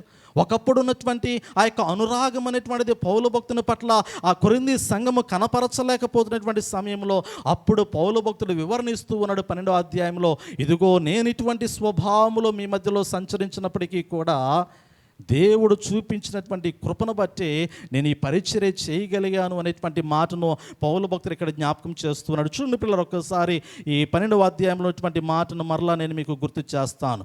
చూడండి 8వ వచనము, అది నా యొద్ద నుండి తొలగిపోవాలని దాని విషయమై ముమ్మారు ప్రభువును వేడుకొంచుని, అందుకు నా కృప నీకు చాలును, బలహీనత యందు నా శక్తి పరిపూర్ణమగుచున్నదని ఆయన నాతో చెప్పాను. కాగా క్రీస్తు శక్తి నా మీద నిలిచియుండు నిమిత్తము విశేషముగా నా బలహీనతల యందే బహు సంతోషముగా అతిశయపడుదును. నేను ఎప్పుడు బలహీనును అప్పుడే బలవంతుడును గనక క్రీస్తు నిమిత్తము నాకు కలిగిన బలహీనతల్లోనూ, నిందలలోనూ, ఇబ్బందులలోనూ, హింసలలోనూ, ఉపద్రవములలోనూ సంతోషపడుచున్నాను. ఇది నిజమైనటువంటి విశ్వాస యొక్క స్వభావము. కష్టం వచ్చినప్పుడు కృంగిపోకూడదు. శ్రమ వచ్చినప్పుడు బాధ కలిగి ఉండొచ్చేమో, కానీ ఆ బాధను బట్టి ఆ యొక్క జీవితం అనేటువంటిది అక్కడతో ఆగిపోకూడదు అనేటువంటి మాట జ్ఞాపకం చేయబడుతూ ఉంది. ఎందుకంటే మనము నమ్ముకున్నటువంటి దేవుడు చాలా గొప్పవాడు. మనం బలహీనతలో ఉన్నటువంటి సమయంలో బలపరిచేటువంటి దేవుడు, మనం ఇబ్బందుల్లో ఉన్నటువంటి సమయంలో ఆదుకునేటువంటి దేవుడు, మనం ఎటువంటి విపత్కరమైనటువంటి పరిస్థితుల్లో ముందుకు కొనసాగుతూ ఉన్నప్పటికీ కూడా అటువంటి పరిస్థితుల్లో కూడా మనతో ఉండి మనతో నడిచి మన జీవితాలను ఒక శ్రేష్టమైనటువంటి మార్గంలోనికి నడిపించినటువంటి దేవుడు మన దేవుడు పిల్లరా. అందుకే మన పరిశుద్ధ గ్రంథంలో మనం గమనించగలిగినట్లయితే మరొక భక్తుని యొక్క జీవితాన్ని 2 మాటలు క్లుప్తంగా నేను మీకు జ్ఞాపకం చేస్తాను. మనందరికీ తెలిసినటువంటి భక్తులే పిల్లరా. వీరు ఆదర్శవంతమైనటువంటి భక్తులు, మాదిరికరమైనటువంటి భక్తులు, కష్టం వచ్చినప్పుడు ఎలా ఉండాలో తెలియచేసినటువంటి భక్తుల్లో యోబు భక్తుని యొక్క జీవితము మనందరికీ తెలుసు. చాలా సంపన్నమైనటువంటి స్థితిగతులు కలిగినటువంటి వాడు, దేవుని పట్ల అధికమైనటువంటి భయభక్తులు కలిగినటువంటి వాడు. అతడు భూమి మీద జీవిస్తున్నటువంటి దినాలలో అతడు నీతి న్యాయమును ఆధారము చేసుకుని కొనసాగినటువంటి వాడు. ఇతరుల పట్ల అతనికి ఉన్నటువంటి భక్తి భావము కానీ ప్రేమ భావాన్ని కానీ గమనించగలిగితే దాతృత్వం అనేటువంటి స్వభావము కలిగినటువంటి వాడు యోబు భక్తుని యొక్క జీవితము. తన ఇంటికి వచ్చినటువంటి వారికి కాదనక సహాయము చేసినటువంటి భక్తుని యొక్క జీవితము యోబు భక్తుని యొక్క జీవితము పిల్లరా. నిజమే కదా? ఆనాటి దినాల్లో ఊజు దేశంలో ఉన్నటువంటి ఈ భక్తుని యొక్క జీవితం ఎంత గొప్పగా మనకు జ్ఞాపకం చేయబడిందంటే అటువంటి భక్తుని యొక్క జీవితంలోనికి కష్టం వచ్చింది, శ్రమ వచ్చింది. అతడు స్వయం కృతాపరాధము చేత దాన్ని పొందుకున్నాడా? అతడు ఏమైనా తప్పు చేసి పొందుకున్నాడా? లేదా అతడు చేయకున్నటువంటి కార్యములు ఏమైనా ఉన్నాయా? అతడు అటువంటి పరిస్థితులు ఎదుర్కోవడానికి గల ప్రాముఖ్యమైనటువంటి కారణం ఏమిటి అని అతడు విశ్లేషించుకునేటువంటి సమయంలో అతనికి తెలియకుండా మధ్యాకాశంలో జరుగుతున్నటువంటి సంభాషణ మనం గమనించగలిగితే దేవునికి అపవాదికి మధ్య జరుగుతున్నటువంటి సంభాషణలో ఒకరేమో శోధించడానికి ఇష్టపడుతూ ఉన్నారు, మరొకరేమో పరిశోధించడానికి ఇష్టపడుతూ ఉన్నారు. దేవుడేమో నిన్ను పరిశోధించడానికి ఇష్టపడుతూ ఉంచాడు. సాతానుడేమో నిన్ను శోధించడానికి ఇష్టపడుతూ ఉంచాడు. ఇద్దరు వ్యక్తుల మధ్య, అంటే రెండు స్వభావాల మధ్య ఈ లోకంలో విశ్వాస యొక్క జీవితము ముందుకు కొనసాగుతూ ఉన్నది పిల్లరా.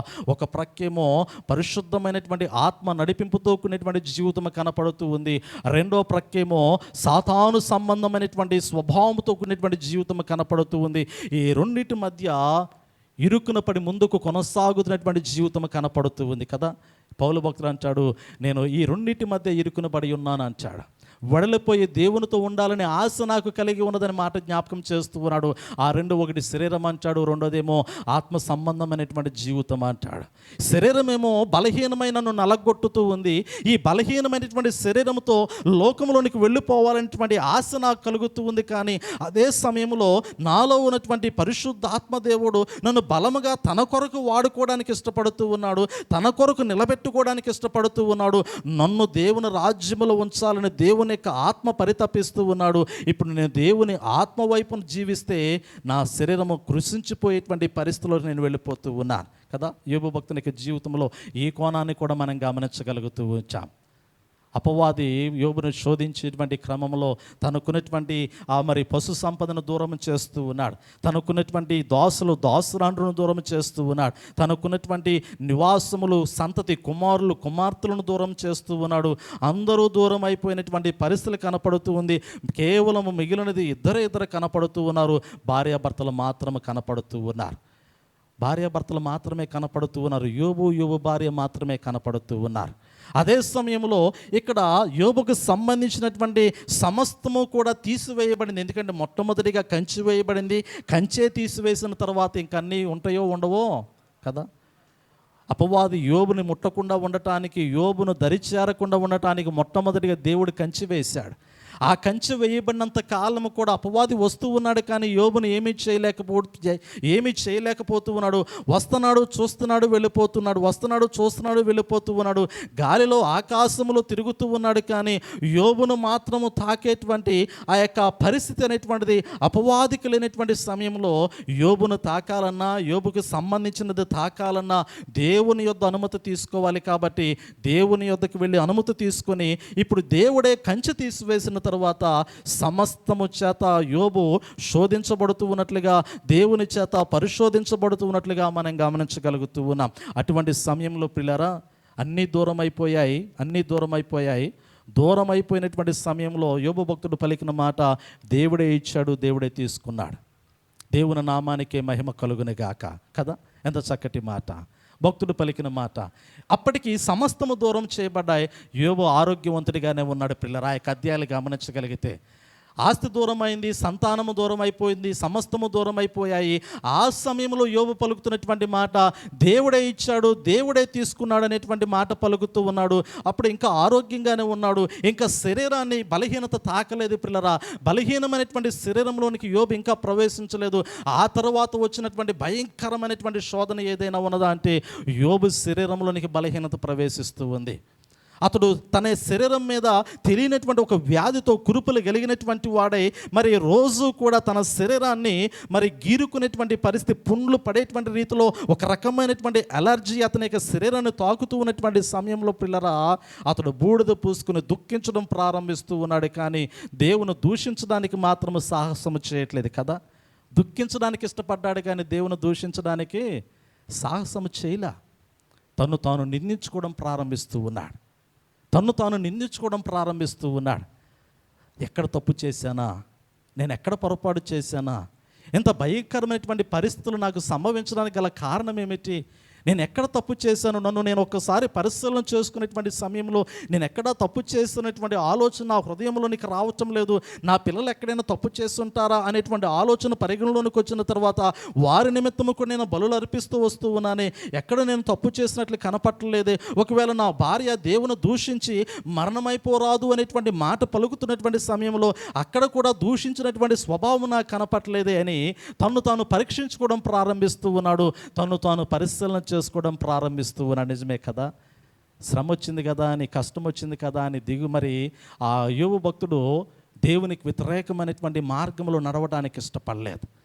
దేవునికి వ్యతిరేకమైనటువంటి ఆలోచనలు తన యొక్క హృదయాంతరంగంలోకి తీసుకోవడానికి ఇష్టపడలేదు. అటువంటి సమయంలో మనందరికీ తెలుసు, సుదీర్ఘమైనటువంటి సంభాషణ యోబు గ్రంథంలో మనకు కనపడుతూ ఉన్నది పిల్లరా. సుదీర్ఘమైనటువంటి సంభాషణ మనకు కనపడుతుంది. నేను దాని గురించి నేను మీకు జ్ఞాపకం చేయట్లేదు, కానీ ఆ యొక్క వాక్యపు లోతుల్లోనికి వెళ్ళట్లేదు. కానీ చివరి అధ్యాయంలోనికి వచ్చిన తర్వాత దేవుని ఎదుట తను తాను కనపరుచుకునేటువంటి ప్రత్యక్షతలోనికి వచ్చిన తర్వాత రెండంతల ఆశీర్వాదాలు ప్రార్థన ద్వారా మరలా ఆ యోబు భక్తుడు దేవుని ఎదురు నుండి పొందుకునేటువంటి ఆ పరిస్థితి మనకు కనపడుతూ తన యొక్క యథార్థతను నిలబెట్టుకుంటూ ఉన్నాడు.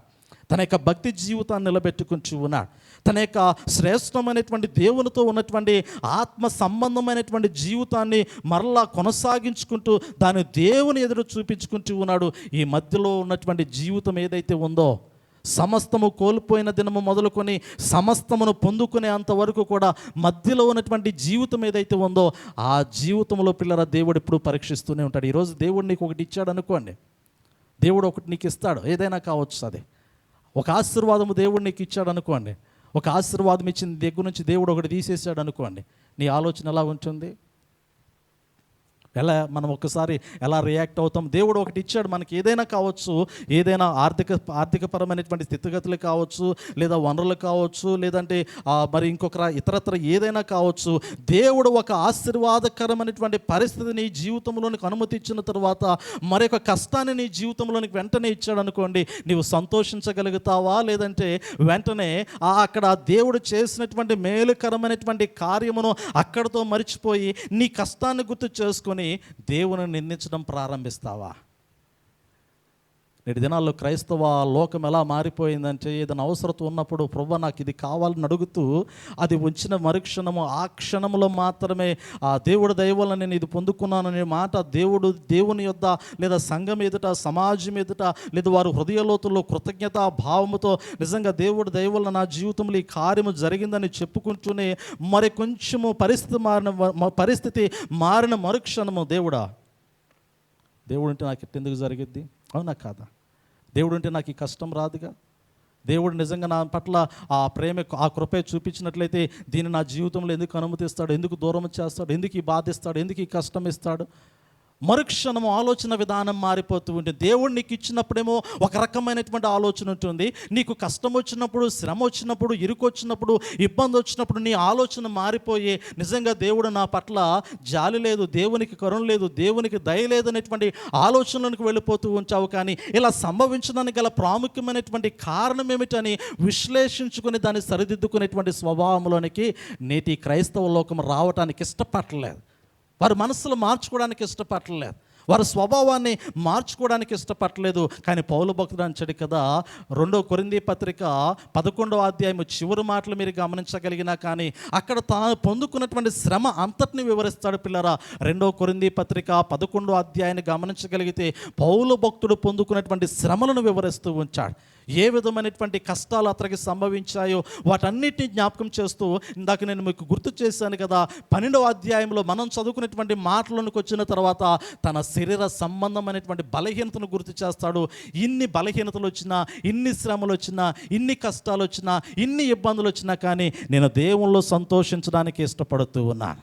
నేను దేవుని నిందించడానికి ఇష్టపడలేదు, నేను దేవుని దూషించట్లేదు, నేను దేవునికి దూరం అవడానికి ఇష్టపడలేదు. కానీ నేను దేవునికి దూరం అవ్వట్లేదు, నేను ఎప్పుడైతే బలహీనుని అవుతున్నానో అప్పుడే బలవంతుడిగా నేను మార్చబడుతూ ఉన్నాను. నిజమే పిల్లరా, చిన్న చిన్న బలహీనతలకు కృంగిపోయేటువంటి మనస్తత్వాలు మన, అవునా కాదా?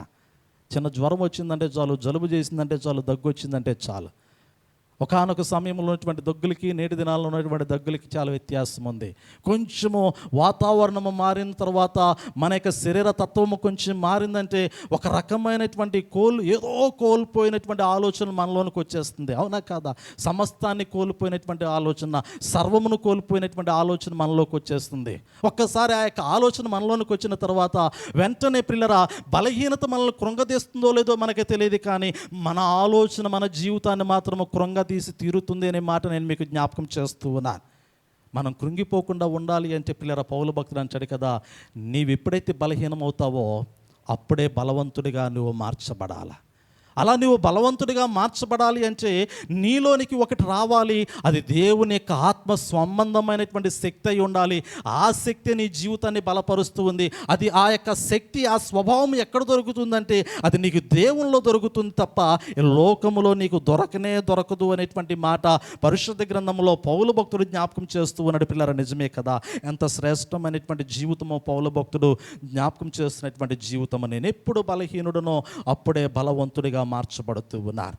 నేను ఎప్పుడైతే దుఃఖము సంభవిస్తూ ఉందో అప్పుడు దేవునిలో సంతోషించడానికి ఇష్టపడుతూ ఉన్నారు. నాకు ఎప్పుడైతే కష్టం వస్తూ ఉందో అప్పుడు నేను ఇంకా దేవునికి దగ్గర అవడానికి అది కారణమవుతూ ఉంది. నేను ఎప్పుడైతే లోక సంబంధమైనటువంటి ఆలోచనలు నాలోనికి వచ్చి నన్ను ఇబ్బందికరమైనటువంటి పరిస్థితులు అడ్డుగోడల వల్ల నన్ను అడ్డుకోవడం ప్రారంభిస్తూ ఉన్నాయో ఆ అడ్డుగోడలను ఛేదించుకొని నా దేవుని పాదాల చెంతకు వెళ్ళి ఆయన పాదాలను పట్టుకోవడానికి నేను అప్పుడే బలవంతుడిగా మార్చబడ్డానికి ఇష్టపడుతూ ఉన్నాను అనేటువంటి మాటను పరిశుద్ధ గ్రంథంలో పౌలు భక్తుడు చాలా చక్కగా జ్ఞాపకం చేస్తూ ఉన్నాడు. పిల్లల, నిజమే కదా?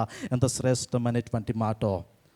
కీర్తనల గ్రంథము 94వ సంకీర్తనలో ఒక మాట గమనించగలిగితే చూడండి పిల్లలు, గుర్తు చేస్తాను దేవుని యొక్క వాక్యంలో ఉన్నటువంటి మాట. 94వ సంకీర్తన ఒకసారి పరిశీలన చేద్దాం. 17వ వచనము తీయండమ్మా.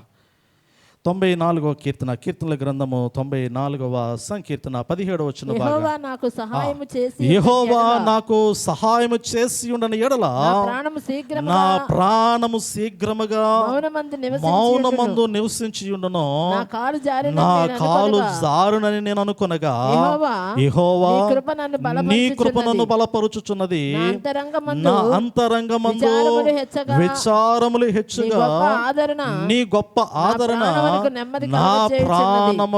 నా ప్రాణమునకు నెమ్మది కలగ చేయుచున్నది. కీర్తనకారుడు ఇక్కడ జ్ఞాపకం చేస్తూ ఉన్నాడు. యెహోవా నాకు సహాయము చేసి ఉండని ఎడల నా ప్రాణము శీఘ్రముగా మౌనమందు నివసించి ఉండెను అనేటువంటి ఆ మాట గుర్తు చేయబడుతుంది. నిజమే పిల్లరా, సహాయకుడు. మనం ఇబ్బందుల్లో ఉన్నప్పుడు నిజమైనటువంటి సహాయము మనకు మనుషుల యొద్ద నుండి దొరుకుతుందో లేదో తెలియదు, కానీ సహాయం అంటే 2 రకాలు నేను మీకు గుర్తు చేస్తాను. ఒకటి భౌతికపరమైనటువంటి సహాయము, రెండోది ఆదరణకరమైనటువంటి సహాయము. పిల్లారా, హృదయానికి ఆదరణ, నెమ్మది దేవుడే ఇవ్వాలి. లోకంలో ఉన్నటువంటి మనుషుల యొక్క మాటలు మనల్ని తాత్కాలికమైనటువంటి ఉపశమనానికి గుర్తు చేస్తూ ఉంటాయేమో, కానీ తాత్కాలికంగా లోకంలో ఉన్నటువంటి మనుషులు మనల్ని బలపరచడానికి ఇష్టపడుతూ ఉంటారేమో, కానీ నిజమైనటువంటి సహాయం అనేటువంటిది, నిజమైనటువంటి బలం అనేటువంటిది, నిజమైనటువంటి ఆదరణ అనేటువంటిది, నిజమైనటువంటి ఆ శక్తి అనేటువంటిది దేవుని యొక్క కృపచేత మన యొక్క హృదయాలలో మనము పొందుకోవలసిన వారమై ఉన్నట్లుగా నేను మీకు జ్ఞాపకం చేస్తూ ఉన్నాను. నిజమే కదా? యోబుని స్నేహితులు ఆదరించడానికి ప్రయత్నించారు, కానీ ఆదరణ దొరకలేదు కదా. యోబు భక్తుని యొక్క స్నేహితులను సంభాషణ గమనించగలిగితే 4 స్నేహితులు కూడా వచ్చి యోబు దుమ్ములో ధూళిలో కూర్చునేటువంటి సమయంలో ఒక దినమంతా కూడా వారు కూడా మౌనంగా ఉండి చుట్టూ కూర్చొని వారు కూడా అలాగే దుఃఖించడం ప్రారంభిస్తూ ఉన్నారు. దుఃఖ దినములు సమాప్తములు అవుతున్నటువంటి క్రమంలో మాట్లాడడం ప్రారంభిస్తూ ఉన్నారు. అటువంటి సమయంలోనే యోబు హృదయంలో ఉన్నటువంటి దుఃఖాన్ని పోగొట్టడానికి వారు మాట్లాడుతూ ఉన్నారు, కానీ ఆ మాటలు యోబు భక్తునికి ఆదరణ కలిగించలేదు. ఆ యొక్క మాటల చేత యోబు భక్తుడు నెమ్మది పొందుకోలేదు, కానీ ఆ మాటలు ఇంకా యోబు భక్తుడిని రేకెత్తిస్తూ ఉన్నాయి, ఆలోచనలు రేకెత్తిస్తూ ఉన్నాయి. తనలో ఎక్కడైనా లోపం ఉన్నదాన్ని ఆ మాటలు ఎత్తు చూపించడం ప్రారంభిస్తూ ఉన్నాయి. మీరు గమనించండి, యోబు భక్తునికి స్నేహితులకి మధ్య జరిగినటువంటి సంభాషణ. ఒక స్నేహితుడు అంటాడు కదా, నువ్వు తప్పు చేయకపోతే నీకు ఇలా ఎందుకు జరిగిద్ది అంటాడు ఒక స్నేహితుడు. నువ్వేదో తప్పు చేస్తున్నావు కాబట్టి ఇలా జరిగింది, నువ్వేమిత్తావో ఆ పంటే కోసావు అనేటువంటి మాట అక్కడ గుర్తు చేయబడుతూ ఉంది. పిల్లరా, యోబుకి స్నేహితులకి మధ్య జరిగినటువంటి సంభాషణలు మనం గమనించగలిగితే వాస్తవంగా యోబు ఏ తప్పు చేయలేదని తనకి తెలిసినప్పటికీ కూడా తాను పరిశోధించబడుతూ ఉన్నాడు అనేటువంటి ఆలోచన కలుగుతూ ఉన్నటువంటి సమయంలో కూడా, అందుకే ఈ వాక్యములు అంటాడు కదా, యెహోవా నాకు సహాయము చేసి ఉండని ఎడల నా ప్రాణము శీఘ్రముగా మౌనమందు నివసించి ఉండని అంటాడు. అప్పుడు దేవుని యొక్క సహాయం దొరుకుతుంది చివరి అధ్యాయంలోనికి వచ్చిన తర్వాత. నిజమే కదా?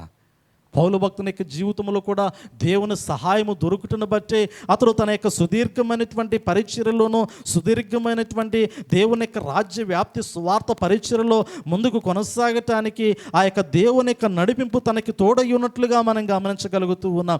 నేటి దినాల్లో పిల్లరా, మన యొక్క జీవితాలను పరిశీలన చేసుకోగలిగితే నేటి దినాల్లో మన యొక్క హృదయాలను మనం పరిశీలన చేసుకోగలిగితే, నేటి దినాల్లో మన యొక్క తలంపులను ఒకసారి మనము గుర్తెరిగి వాటిని పరిశీలనలకు తెచ్చుకోగలిగినట్లయితే, మనం ఎవరి కొరకు ఎదురు చూడాలి, ఎవరి మీద ఆధారపడడానికి ఇష్టపడాలి అంటే దేవుని వాక్యములో భక్తుడు అంటాడు కదా, ఇదిగో నీకు సహాయం చేయవాడు ఆకాశమందు ఆసీనుడైనటువంటి వాడు. ఆయన ఒక్కసారి తన చేతిని నీ వైపు చాచాడా? ఆయన ఒక్కసారి తన చేయి చాచి నిన్ను పట్టుకున్నాడా? ఆయన ఒకసారి తన యొక్క 2 రెక్కలను చాపి తన బాహువులోనికి నిన్ను ఆహ్వానించి నిన్ను కౌగిలించుకోవడం ప్రారంభించాడా? నీ జీవితం మారిపోతుంది, నీ పరిస్థితులు మారిపోతూ ఉంటాయి. నీకు కష్టం వచ్చినా కానీ నీవు దానికి ఎన్నడూ కూడా దిగులు పడవు, భయపడవు, జడవు. కానీ ఎటువంటి కష్టం వచ్చినా, శ్రమ వచ్చినా, శోధన వచ్చినా, ఇబ్బంది వచ్చినా వాటిలో నువ్వు సంతోషించడానికి ఇష్టపడుతూ ఉంటావు. అది దేవుడు నిన్ను పట్టుకుంటే కలిగేటువంటి ఆనందము. దేవుడు నిన్ను పట్టుకున్నా, నీవు దేవుణ్ణి పట్టుకున్న కలిగేటువంటి సంతోషం, ఆనందం. అది పిల్లల చిన్న చిన్న వాటికి భయపడి పారిపోయేటువంటి స్వభావము లోకస్తునికి ఉంటుందేమో, కానీ ఆత్మ సంబంధమైనటువంటి వ్యక్తి యొక్క స్వభావం ఎలా ఉంటుందంటే, ధైర్యంగా అతడు ఎదుర్కోవడానికి నిలబడేటువంటి ప్రార్థనా స్థితిలో దేవుని ఎదుట నిలబడగలిగినటువంటి వాడిగా కనపడుతూ ఉంచాడు. అందుకే కీర్తనకారుడు అంటాడు కదా, నా కాలు జారినని నేను అనుకునగా యెహోవా నీ కృప నన్ను బలపరుచుచున్నది, నా అంతరంగమందు విచారములు హెచ్చుగా నీ గొప్ప ఆదరణ నా ప్రాణమునకు నెమ్మది కలగచేయుచున్నది. కదా, నిజమే కదా. ఒకానొక సమయంలో యూదులను పరిపాలించినటువంటి రాజుల్లో ఒకరైనటువంటి హిజ్కియా రాజు యొక్క జీవితాన్ని మనం గమనించగలిగితే 2వ రాజుల గ్రంథం 20వ అధ్యాయంలో మనకు కనపడుతూ ఉంది. హిజ్కియా రాజు యొక్క జీవితము పిల్లరా, అతని యొక్క పాదములలో ఒక పుండు పుట్టి, రచ్చపుండు కదా అంటారు కదా, చక్కటి వ్యాధిని, భయంకరమైనటువంటి వ్యాధిని కలిగించేటువంటి ఒక జబ్బును కలిగి ఉన్నటువంటి సమయంలో, ఒక పుండు కలిగినటువంటి సమయంలో అది యోబు భక్తుని హిజ్కియా యొక్క శరీరాన్ని కబలిస్తున్నటువంటి సమయంలో పిల్లరా, ప్రవక్త వచ్చి అంటాడు కదా, నీవు మరణమైపోతూ ఉన్నావు, నీళ్ళు చక్కదిద్దుకో అనేటువంటి ఒక మాట అక్కడ జ్ఞాపకం చేయబడుతూ ఉంది. నిజమే కదా. 2 దినాలు అటువంటి ఒక్క మాట వినబడితే చాలు, కొన్ని దినాలు బ్రతకడానికి కూడా అవకాశం ఉండదు, కొన్ని గంటలు బ్రతకడానికి కూడా అవకాశం ఉండదు. ఆ మాట అన్న మరుక్షణమే అతడు అక్కడే చచ్చిపోతాడు కదా. నిజమే. నేటి దినాల్లో ఇటువంటి మాట వినపడితే, ఇదిగో నీవు ఈ క్షణంలో ఎవరైనా ఒక ప్రవక్త వచ్చి, నేను ప్రవక్తని, ఇదిగో నేను ఆజ్ఞాపిస్తున్నాను, నేను శాసిస్తున్నాను, దేవుని నామములు ఇప్పుడే ఈ క్షణం అంతే అయిపోయావు అంటే, అది నెరవేరిద్దో లేదో తెలియదు, కానీ నెరవేరక ముందే అతడు ఆ మాటను బట్టే చచ్చిపోతాడు. ఒక మాటలో, ఆ మాటను బట్టే. అని పరిశుద్ధ గ్రంథంలో రాయబడినటువంటి మాటను గమనించగలిగితే 2వ రాజుల గ్రంథం 20వ అధ్యాయంలో ఆ ప్రవక్త చూడండి ఒకసారి ఆ మాట మనం గుర్తు చేసుకుందాం. చూడండి, ఆ దినములో హిజ్కియాకు మరణకరమైనటువంటి రోగము కలుగగా ఆమోజు కుమారుడు ప్రవక్త అయిన యెషయా అతని యొద్దకు వచ్చి, నీవు మరణమవుచున్నావు, బ్రతకవు గనుక నీవు నీళ్లు చక్కబెట్టుకొనమని యెహోవా సెలవిచ్చుచున్నాడని చెప్పగా, నువ్వు బ్రతకవు, మరణమైపోతూ ఉన్నావు, ఇక నువ్వు ఉన్నటువంటి ఆ ఇల్లు చక్కబెట్టుకో, ఎవరికి ఇవ్వాల్సింది వాళ్ళకి ఇచ్చే, ఎవరితో ఏం మాట్లాడాలో అది మాట్లాడు, ఇక నీవు ఆ తనువు చాలించవలసినటువంటి సమయం అయినది, ఇక పంపకాలు ఏమైనా ఉంటే వాటి గురించి ఆ చివరి క్షణంలో ఆలోచించుకునేటువంటి మాట జ్ఞాపకం చేయబడుతూ ఉంది. నిజమే కదా, నిజమే కదా. ఎంత గొప్ప మాట. మరణమైపోతూ ఉన్నావు, బ్రతకవు. ఈ మాట వినపడితే నేటి దినాల్లో మానవుని యొక్క జీవితము భయంకరమైనటువంటి కృంగదలకు వెళ్ళిపోయేటువంటి జీవితము. నిజమే. రాజు అయినటువంటి హిజ్కియా కూడా ఆ మాట వినిన మరుక్షణము అతని యొక్క హృదయం కూడా కృంగిపోతూ ఉంది. ఇప్పటి వరకు నా జీవితం బాగానే ఉంది, ఇప్పటి వరకు నేను బాగానే నడుస్తూ ఉన్నానే, అనుకూలమైనటువంటి స్థితిగతులు నాలో ఉన్నాయే, ఒక్కసారిగా ఈ విధమైనటువంటి స్వరము వినపడుతూ ఉంది, ఇటువంటి మాటలు వినపడుతూ ఉన్నాయి, ఏమిటి అనేటువంటి ఒక ఆలోచన తన హృదయంలోనికి వచ్చినప్పటికీ కూడా ఎటువంటి పరిస్థితులైనా కానీ సరిదిద్దగలిగినటువంటి వాడు ఒకడున్నాడు. ఎటువంటి పరిస్థితులైనా కానీ, అది వ్యాధా, మరణమా, ఏదైనా కానీ దాన్ని తారుమారు చేయగలిగినటువంటి ఆ దేవుడు ఉన్నాడు అనేటువంటి విశ్వాసం ఉండాలి పిల్లరా. నిజమే. నువ్వు చాలా ఇబ్బందికరమైనటువంటి పరిస్థితుల్లోనికి వెళ్ళిపోయావు, ఎంతో ఉన్నతమైనటువంటి స్థితిలో నుండి ఒక్కసారిగా అధపాతాళానికి పడద్రోయబడ్డావు, అయినా కానీ నిన్ను లేవనెత్తగలిగినటువంటి వాడు ఒకడు ఉన్నాడు. ఇక రాజుల గ్రంథంలో మనం గమనించగలిగితే, నీవు మరణమైపోతూ ఉన్నావు, ఇక నీకు బ్రతకడానికి మరొక దినము లేదు, ఈ దినమే నీకు చివరి దినం అనేటువంటి మాట అక్కడ యెషయా ప్రవక్త ద్వారా హిజ్కియాకి వినపడుతున్నటువంటి సమయంలో అతడు దేవుని తట్టు తిరిగినట్లుగా మనం చూడగలుగుతూ ఉన్నాం. చూడండి, ఈ వాక్య భాగంలో నేను మీకు గుర్తు చేసినటువంటి ప్రాముఖ్యమైనటువంటి మాటలో అతడు తన ముఖము గోడ తట్టు తిప్పుకొని, యెహోవా యథార్థ హృదయుడునై సత్యముతో నీ సన్నిధిని నేను ఎట్లు నడుచుకొంచునో, నీ దృష్టికి అనుకూలంగా సమస్తమును నేనెట్లు జరిగించుతునో కృపతో జ్ఞాపకము చేసుకునమని హిజ్కియా కన్నీళ్లు విడుచుచు యెహోవాను ప్రార్థించను. పిల్లల దేవుని యొక్క వాక్యంలో జ్ఞాపకం చేయబడుతూ ఉంది. దేవుని తట్టు తిరిగాడు. వ్యక్తి వచ్చాడు, జరగబోతున్నటువంటి పరిస్థితిని గుర్తు చేశాడు. జరగబోతున్నటువంటి పరిస్థితిని మార్చుకోగలిగినటువంటి పరిస్థితి ఉంది కదా. అసాధ్యమైన దాన్ని సుసాధ్యము చేయగలిగినటువంటి వాడు దేవుడు. ఈ లోకంలో మనుషులు ఎంతోమంది మన దగ్గరకు వచ్చి ఇంక నీ పని అయిపోయింది అన్నారు అనుకోండి.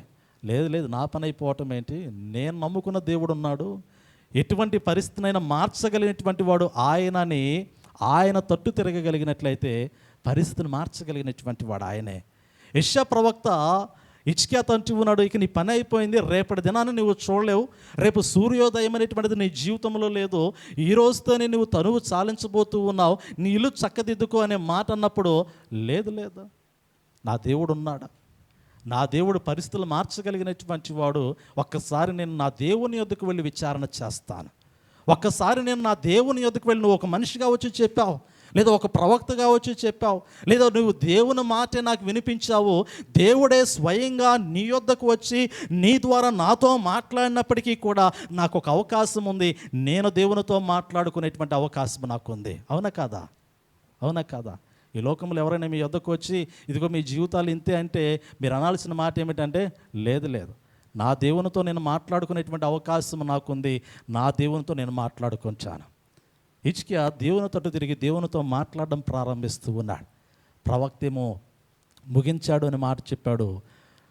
హిజ్కియా అంటాడు, దేవుని తట్టు తిరిగి ముగించబడలేదు, నేను కొనసాగించుకుంటాను అంటాడు.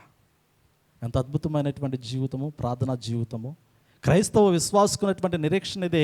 ఈ దినముతో పుల్ స్టాప్ పెట్టబడిందంటే, లేదు నేను ఆ చుక్కని చెరిపేస్తాను, పుల్ స్టాప్ని చెరిపేస్తాను, దేవుని యొద్దకు వెళ్ళి నేను దేవుని యొద్ద విచారించి ప్రార్థనలో పెనుగులాడి అక్కడ ఉన్నటువంటి పుల్ స్టాప్ను చెరిపివేసి ఇంకా నేను నా జీవితాన్ని కొనసాగించుకుంటానని హిజ్కియా ప్రవక్త దేవుని యొద్దకు వెళ్ళి కన్నీరు కార్చి ప్రార్థన చేసి, నీ సముఖంలో నేను జీవించినటువంటి దినములు ఒక్కసారి గుర్తు చేసుకో, ఎలాంటి జీవితము జీవించానో అని హిజ్కియా ప్రార్థన చేస్తున్నటువంటి సమయంలో దేవుని యొద్ద నుండి వచ్చినటువంటి ప్రత్యుత్తరము, సమాధానమును మనం చూడగలుగుతూ ఉన్నాం. 5వ వచనంలో చూడండి పిల్లల, 4వ వచనము, యెషయా నడిమి శాలలో నుండి అవతలకి వెళ్ళక మునిపే యెహోవా వాక్కు అతనికి ప్రత్యక్షమయ్యేలాగు సెలవిచ్చను, నీవు తిరిగి నా ప్రజలకు అధిపతి అయిన హిజ్కియా యొద్దకు పోయి అతనితో ఇట్లనము, నీ పితరుడైన దావీదునకు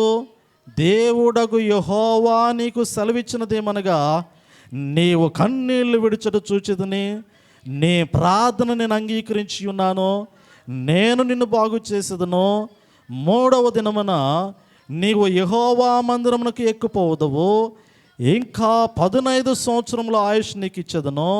చదవండి. మరియు నా నిమిత్తమును నా సేవకుడైన దావీదు నిమిత్తమును ఈ పట్టణమును నేను కాపాడుచు నిన్నును ఈ పట్టణమును అష్షూరు రాజు చేతిలో పడకుండా నేను విడిపించేదను. పిల్లరా చూడండి, మరలా ఏ యెషయా ప్రవక్త అయితే దేవుని మాట వచ్చి చెప్పాడో, ఇతడు ప్రార్థన చేసిన మరుక్షణము దేవుడు మరలా యెషయా ప్రవక్తతో మాట్లాడి, ఇదిగో నువ్వు ఇంకా ఊరి దాటి వెళ్ళలేదు, నడిమిసాల్లో ఉన్నావు, మరలా వెనక్కెళ్ళు, నా భక్తుడు ప్రార్థన చేశాడు, నాకెళ్ళావు, నా భక్తుని దగ్గర ఒక మాట చెప్పావు, నా భక్తుడు కన్నీటి ప్రార్థన చేశాడు, ఇప్పుడు నా భక్తుని యొక్క జీవితంలో పరిస్థితి నేను మార్చేశాను.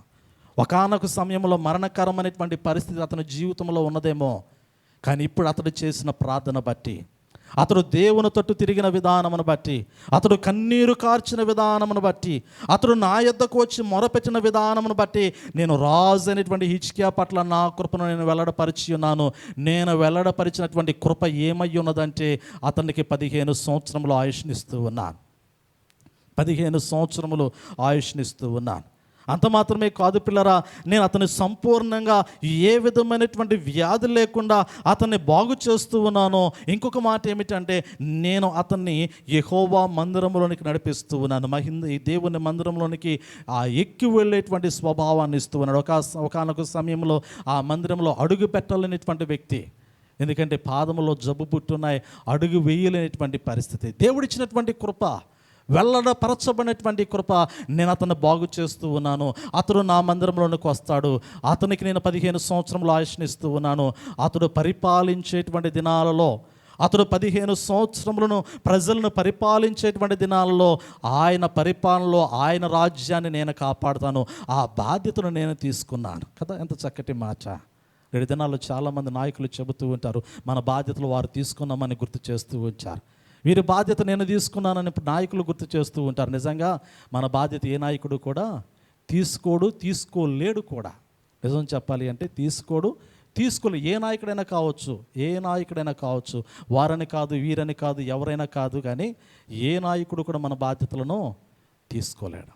మన బాధ్యతను తీసుకోగలిగినటువంటి వాడు, మన బాధ్యతను మోయగలిగినటువంటి వాడు, మన బాధ్యతను, మన జీవితాన్ని, మన కుటుంబాన్ని నడిపించగలిగినటువంటి వాడు ఒక దేవుడు మాత్రమే.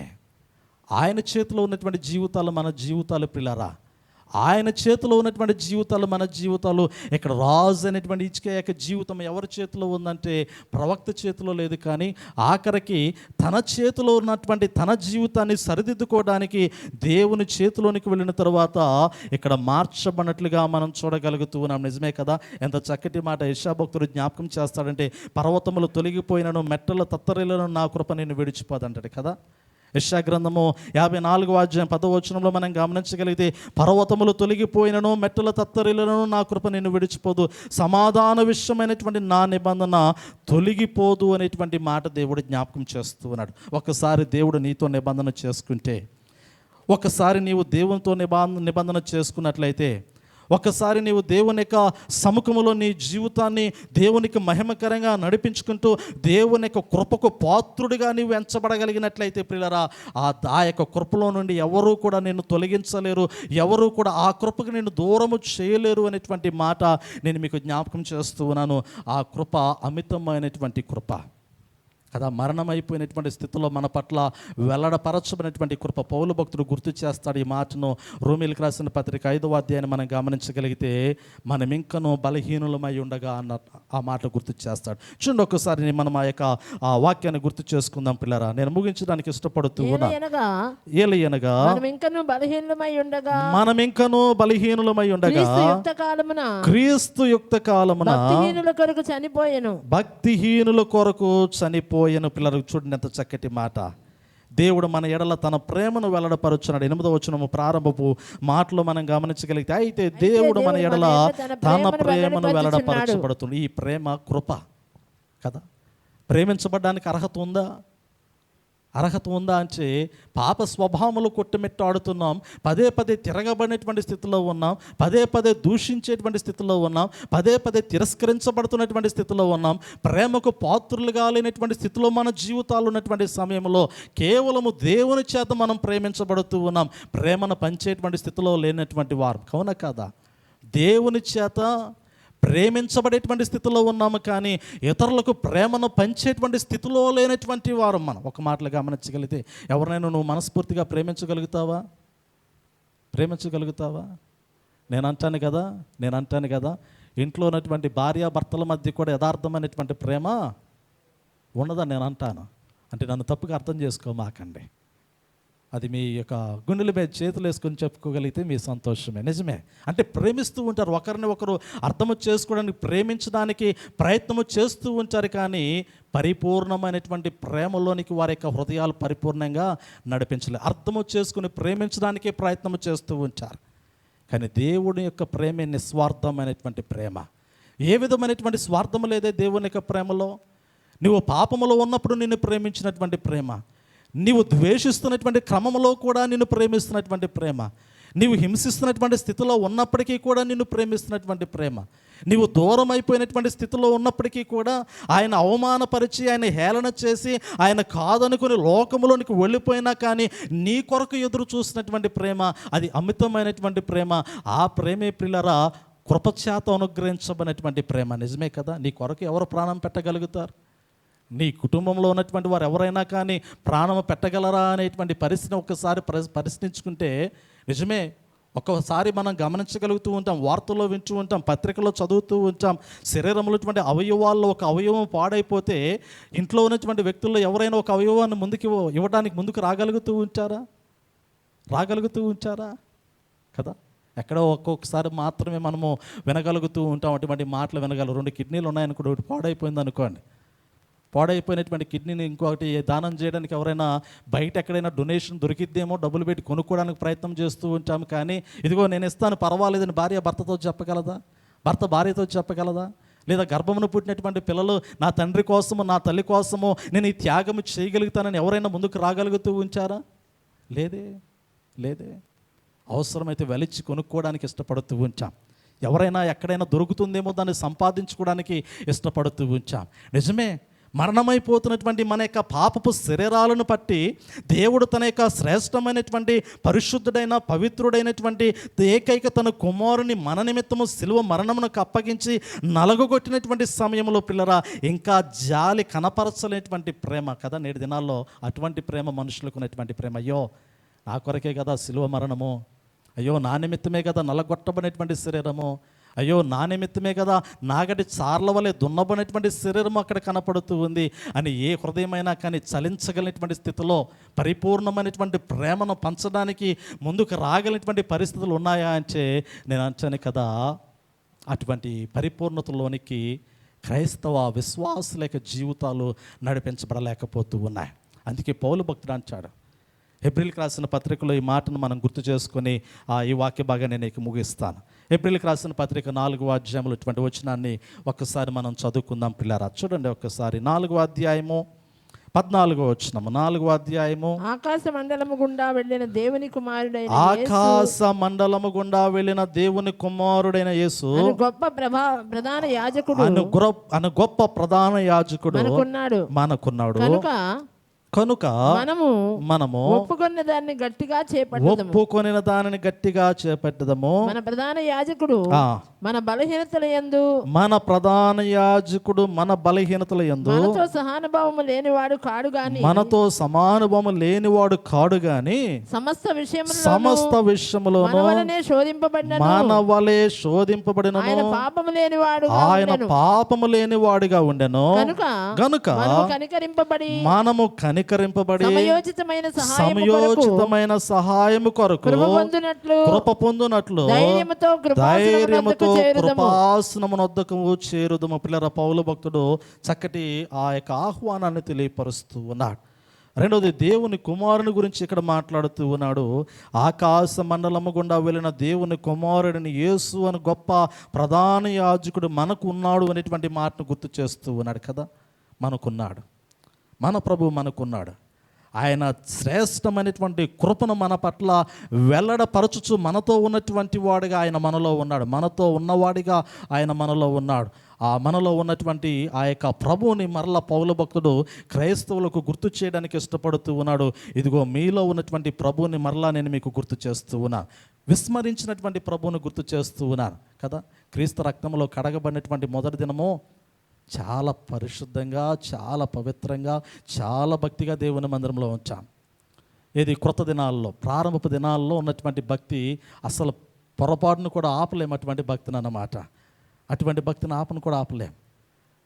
దినములు గడుస్తున్నటువంటి కొలది కొంచెము మన సెల్ ఫోన్లో బ్యాటరీ ఎలా డౌన్ అయిపోతుందో, ఛార్జింగ్ అయిపోతూ ఉంటుందో భక్తి యొక్క జీవితంలో కూడా పిల్లరా ప్రారంభంలో ఉన్నటువంటి ఆ యొక్క పరిశుద్ధతలో ఉన్నటువంటి ఆత్మీయ ఆలోచన దినములు గడిచే కొలది దూరం అయిపోతూ ఉంటుంది. కొంచెము గ్రాడ్యువల్గా వారు దేవునికి దూరం అయిపోతూ ఉంటారు, ప్రార్థనకు దూరం అయిపోతూ ఉంటారు, మందిరానికి దూరం అయిపోతూ ఉంటారు, వాక్యానికి దూరం అయిపోతూ ఉంటారు, అన్నిటికీ దూరం అయిపోతూ ఉంటారు. కానీ వారి దగ్గర అన్నీ ఉంటాయి. చుట్టూ అన్నీ ఉంటాయి, కానీ లేనిది ఏదైనా ఒకటి ఉన్నదా అంటే అది దేవుని యొక్క ఆత్మ నడిపింపు మాత్రమే. దేవుని యొక్క ఆత్మ నడిపింపులో దూరం అవుతూ ఉంటారు, అన్నిటికీ దగ్గరైపోతూ ఉంటారు. పిల్లరా, వారు దూరం చేయబడుతున్నటువంటి స్థితిలోనికి వెళ్ళిపోతూ ఉంటారు. పౌలు భక్తుడు అందుకే ఇక్కడ గుర్తు చేస్తూ ఉన్నాడు, మన సహాయకుడు మనలో ఉన్నాడు అనేటువంటి మాట.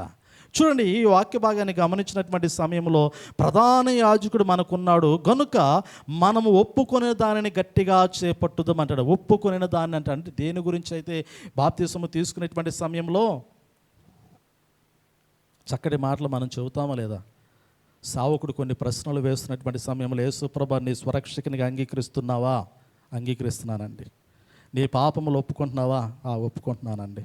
ఇది మొదలుకొని ప్రభువు కొరకు జీవిస్తావా? నేను జీవిస్తానండి. అవునా కాదా? దేన్నైతే మనం ఒప్పుకుంటూ ఉన్నామో, ఒప్పుకున్న దాన్ని గట్టిగా పట్టుకున్నామా?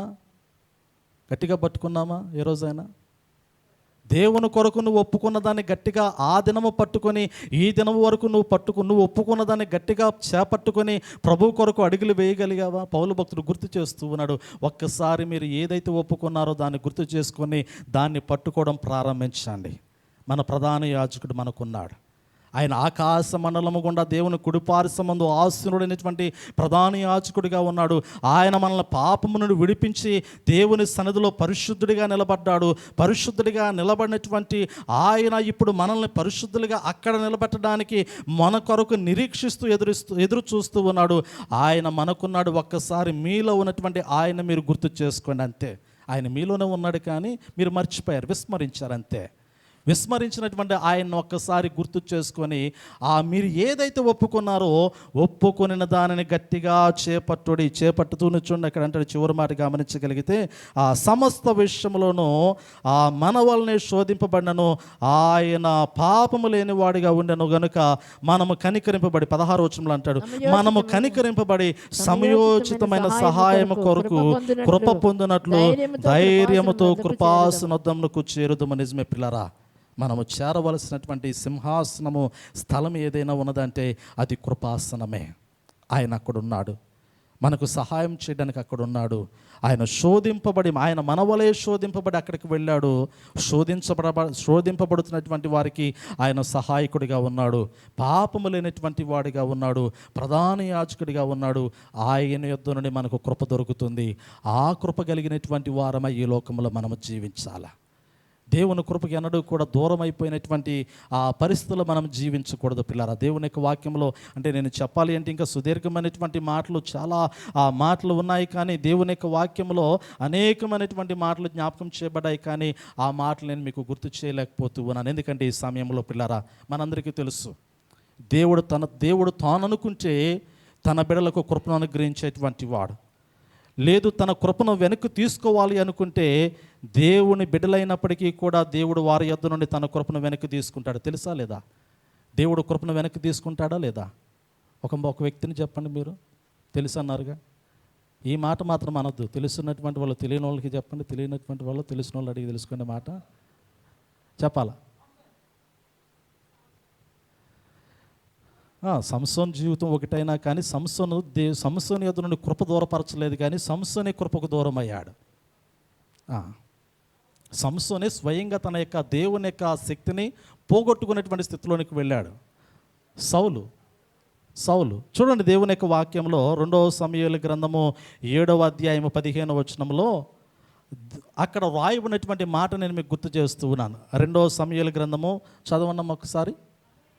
2వ సమూయేలు గ్రంథం 7వ అధ్యాయం 15వ వచనం. బ్రతికిన దినములన్నయు ఇశ్రాయేలుకు న్యాయాధిపతిగా ఉండెను. ఏటేటా అతడు బేతేలునకును గిల్గాలుకును మిసాకును తిరుగుచు ఆ స్థలముల యందు ఇశ్రాయేలీయులకు న్యాయము తీర్చుచూ వచ్చెను. మరియు అతని ఇల్లు రామాలో నుండినందున అచ్చటికి తిరిగి వచ్చి అచ్చట కూడాను న్యాయము తీర్చుచుండెను. మరియు అతడు అది కాదమ్మా, మీరు చదివేది 2వ సమూయేలేనా? 2వ సమూయేలు గ్రంథము 7వ అధ్యాయము 15వ వచనము. అదే ఎస్ కరెక్ట్. నిన్ను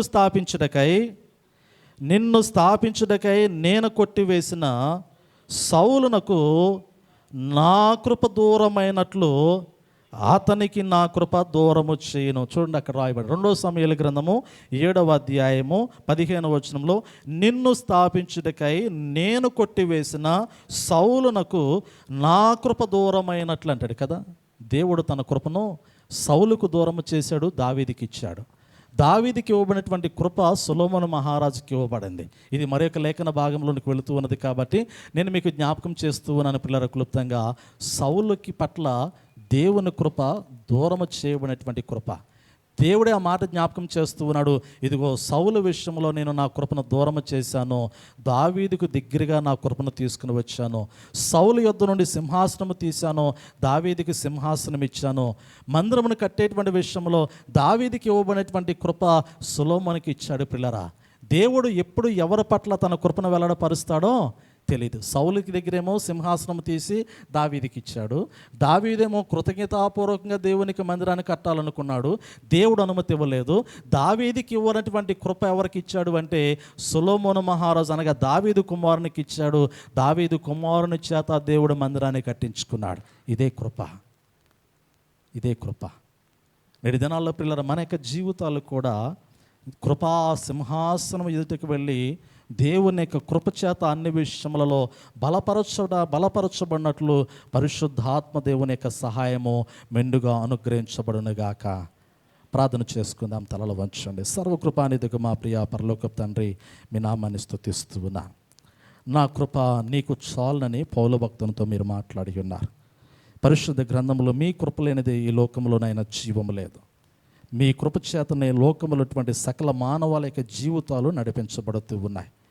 అది నేను ఎరిగినటువంటి వారైనా ఎరగనటువంటి వారైనా, ప్రాముఖ్యంగా నీ అందులో భయభక్తులు కలిగినటువంటి వారి యొక్క జీవితాల్లో పరసంబంధమైనటువంటి కృప అధికంగా వెల్లడపరచబడినట్లుగా వాక్యంలో చూడగలుగుతూ ఉన్నాం. సౌలుకు దూరం చేయబడినటువంటి కృప దావీదుకి అనుగ్రహించబడినట్లుగా చూడగలుగుతూ ఉన్నాం. పరిశుద్ధ గ్రంథంలోనైనా పౌలు భక్తుని యొక్క జీవితంలో బలహీనమైనటువంటి స్థితిలో ఉన్నటువంటి సమయంలో కూడా నా దేవుని యొక్క కృప నా యొద్ద నుండి దూరపరచబడలేదని భక్తుడు సాక్ష్యమిస్తూ ఉన్నాడు. ఆ కృపను బట్టి నేను సంతోషిస్తూ ఉన్నాను, ఆ కృపను బట్టి నేను ఆనందిస్తూ ఉన్నాను, ఆ కృపను బట్టి నేను నా జీవితంలో ముందుకు కొనసాగుతూ ఉన్నానని పౌలు భక్తుడు నాయన సాక్ష్యం ఇచ్చినట్లుగా చూడగలుగుతూ ఉన్నాం. యోహాను భక్తుని యొక్క జీవితంలో ఇదిగోనని మిమ్మల్ని వెంబడించిన విధానమును బట్టి, మీతో నడిచిన విధానమును బట్టి, మీలోనైనా అతడు తన జీవితాన్ని చూసుకున్న విధానమును బట్టి శ్రేష్టమైనటువంటి ఎవరికి దొరకనటువంటి భాగ్యమును పరదేశంలోనికి వెళ్ళినైనా మీ మహిమను ప్రత్యక్షపరిచారు. అంత గొప్ప ఉన్నతమైనటువంటి కృప ఆనాడు యోహాను భక్తునికి నాయన మీరు అనుగ్రహించినట్లుగా చూడగలుగుతూ ఉన్నాం. మరణకరమైనటువంటి స్థితిలో ఉన్నటువంటి రాజు అనేటువంటి హిజ్కియా యొక్క జీవితంలోనైనా మీ కృప వెల్లడపరచుకున్నట్లుగా వాక్యంలో చూడగలుగుతూ ఉన్నాం. అతడు మీ యొద్దకు తిరిగినప్పుడు, ప్రార్థన చేసినప్పుడు, కన్నీరు కార్చినప్పుడు, ఇదిగోనైనా యథార్థ హృదయంతో మీ సన్నిధిలో మీకు మొరపెట్టుకొని మీ తట్టు కనిపెట్టుకున్నప్పుడు అధికమైనటువంటి ఆయుష్ని మీరు ఇచ్చారు, బలాన్ని ఇచ్చారు, శక్తిని ఇచ్చారు. నీ సన్నిధిలో నివసించేటువంటి భాగ్యాన్ని ఇచ్చి ఉన్నారు. అతడు పరిపాలించేటువంటి రాజ్యాన్ని నాయన మీరు స్థిరపరిచినట్లుగా వాక్యంలో చూడగలుగుతూ ఉన్నాం. అయ్యా, వాక్యమైనటువంటి బిడ్డలనైనా మీరు జ్ఞాపకం చేసుకోండి. నీ బిడ్డలైతేనైనా మీ యొక్క రక్తములో కడగబడినటువంటి బిడ్డలుగా ఉన్నారు, రక్షణ భాగ్యము నొందినటువంటి బిడ్డలుగా ఉన్నారు, పరలోక రాజ్య పౌరులుగా జీవించేటువంటి బిడ్డలుగా ఉన్నారు. అయ్యా, నీ కృపకు వారు సమీపంగా ఉన్నారో దూరస్తులుగా ఉన్నారో సమస్తం ఎరిగినటువంటి గొప్ప దేవుడు మీరు కాబట్టి నాయన మీరు మా కొరకు కార్చినటువంటి ప్రశస్తమైనటువంటి శిలువ రక్తము నాయన నిష్ప్రయోజనమును కాకుండానట్లు, ఆ యొక్క కృపా సింహాసనం ఎదుట మేము నిలవబడినట్లు, మీ కృపలో మా యొక్క జీవితాలు కడవరకు కూడా కొనసాగించుకున్నట్లు నాయన మీ సన్నిధిలో జీవించే భాగ్యాన్ని మీరు అనుగ్రహించండి. మీ వాక్యానుసారమైనటువంటి జీవితాన్ని ప్రతి ఒక్కరూ కూడా మీ పాదాల చెంత కలిగి ఉండినట్లు నాయన నీ కృపను మీరు దయచేయమని, వాక్యమైనటువంటి వారందరూ కూడా వాక్య ప్రకారముగా రూపాంతరము చెందే కృపను అనుగ్రహించమని యేసు క్రీస్తు నామములో అడిగి వేడుకొనుచున్నాము తండ్రి. Amen, amen, amen.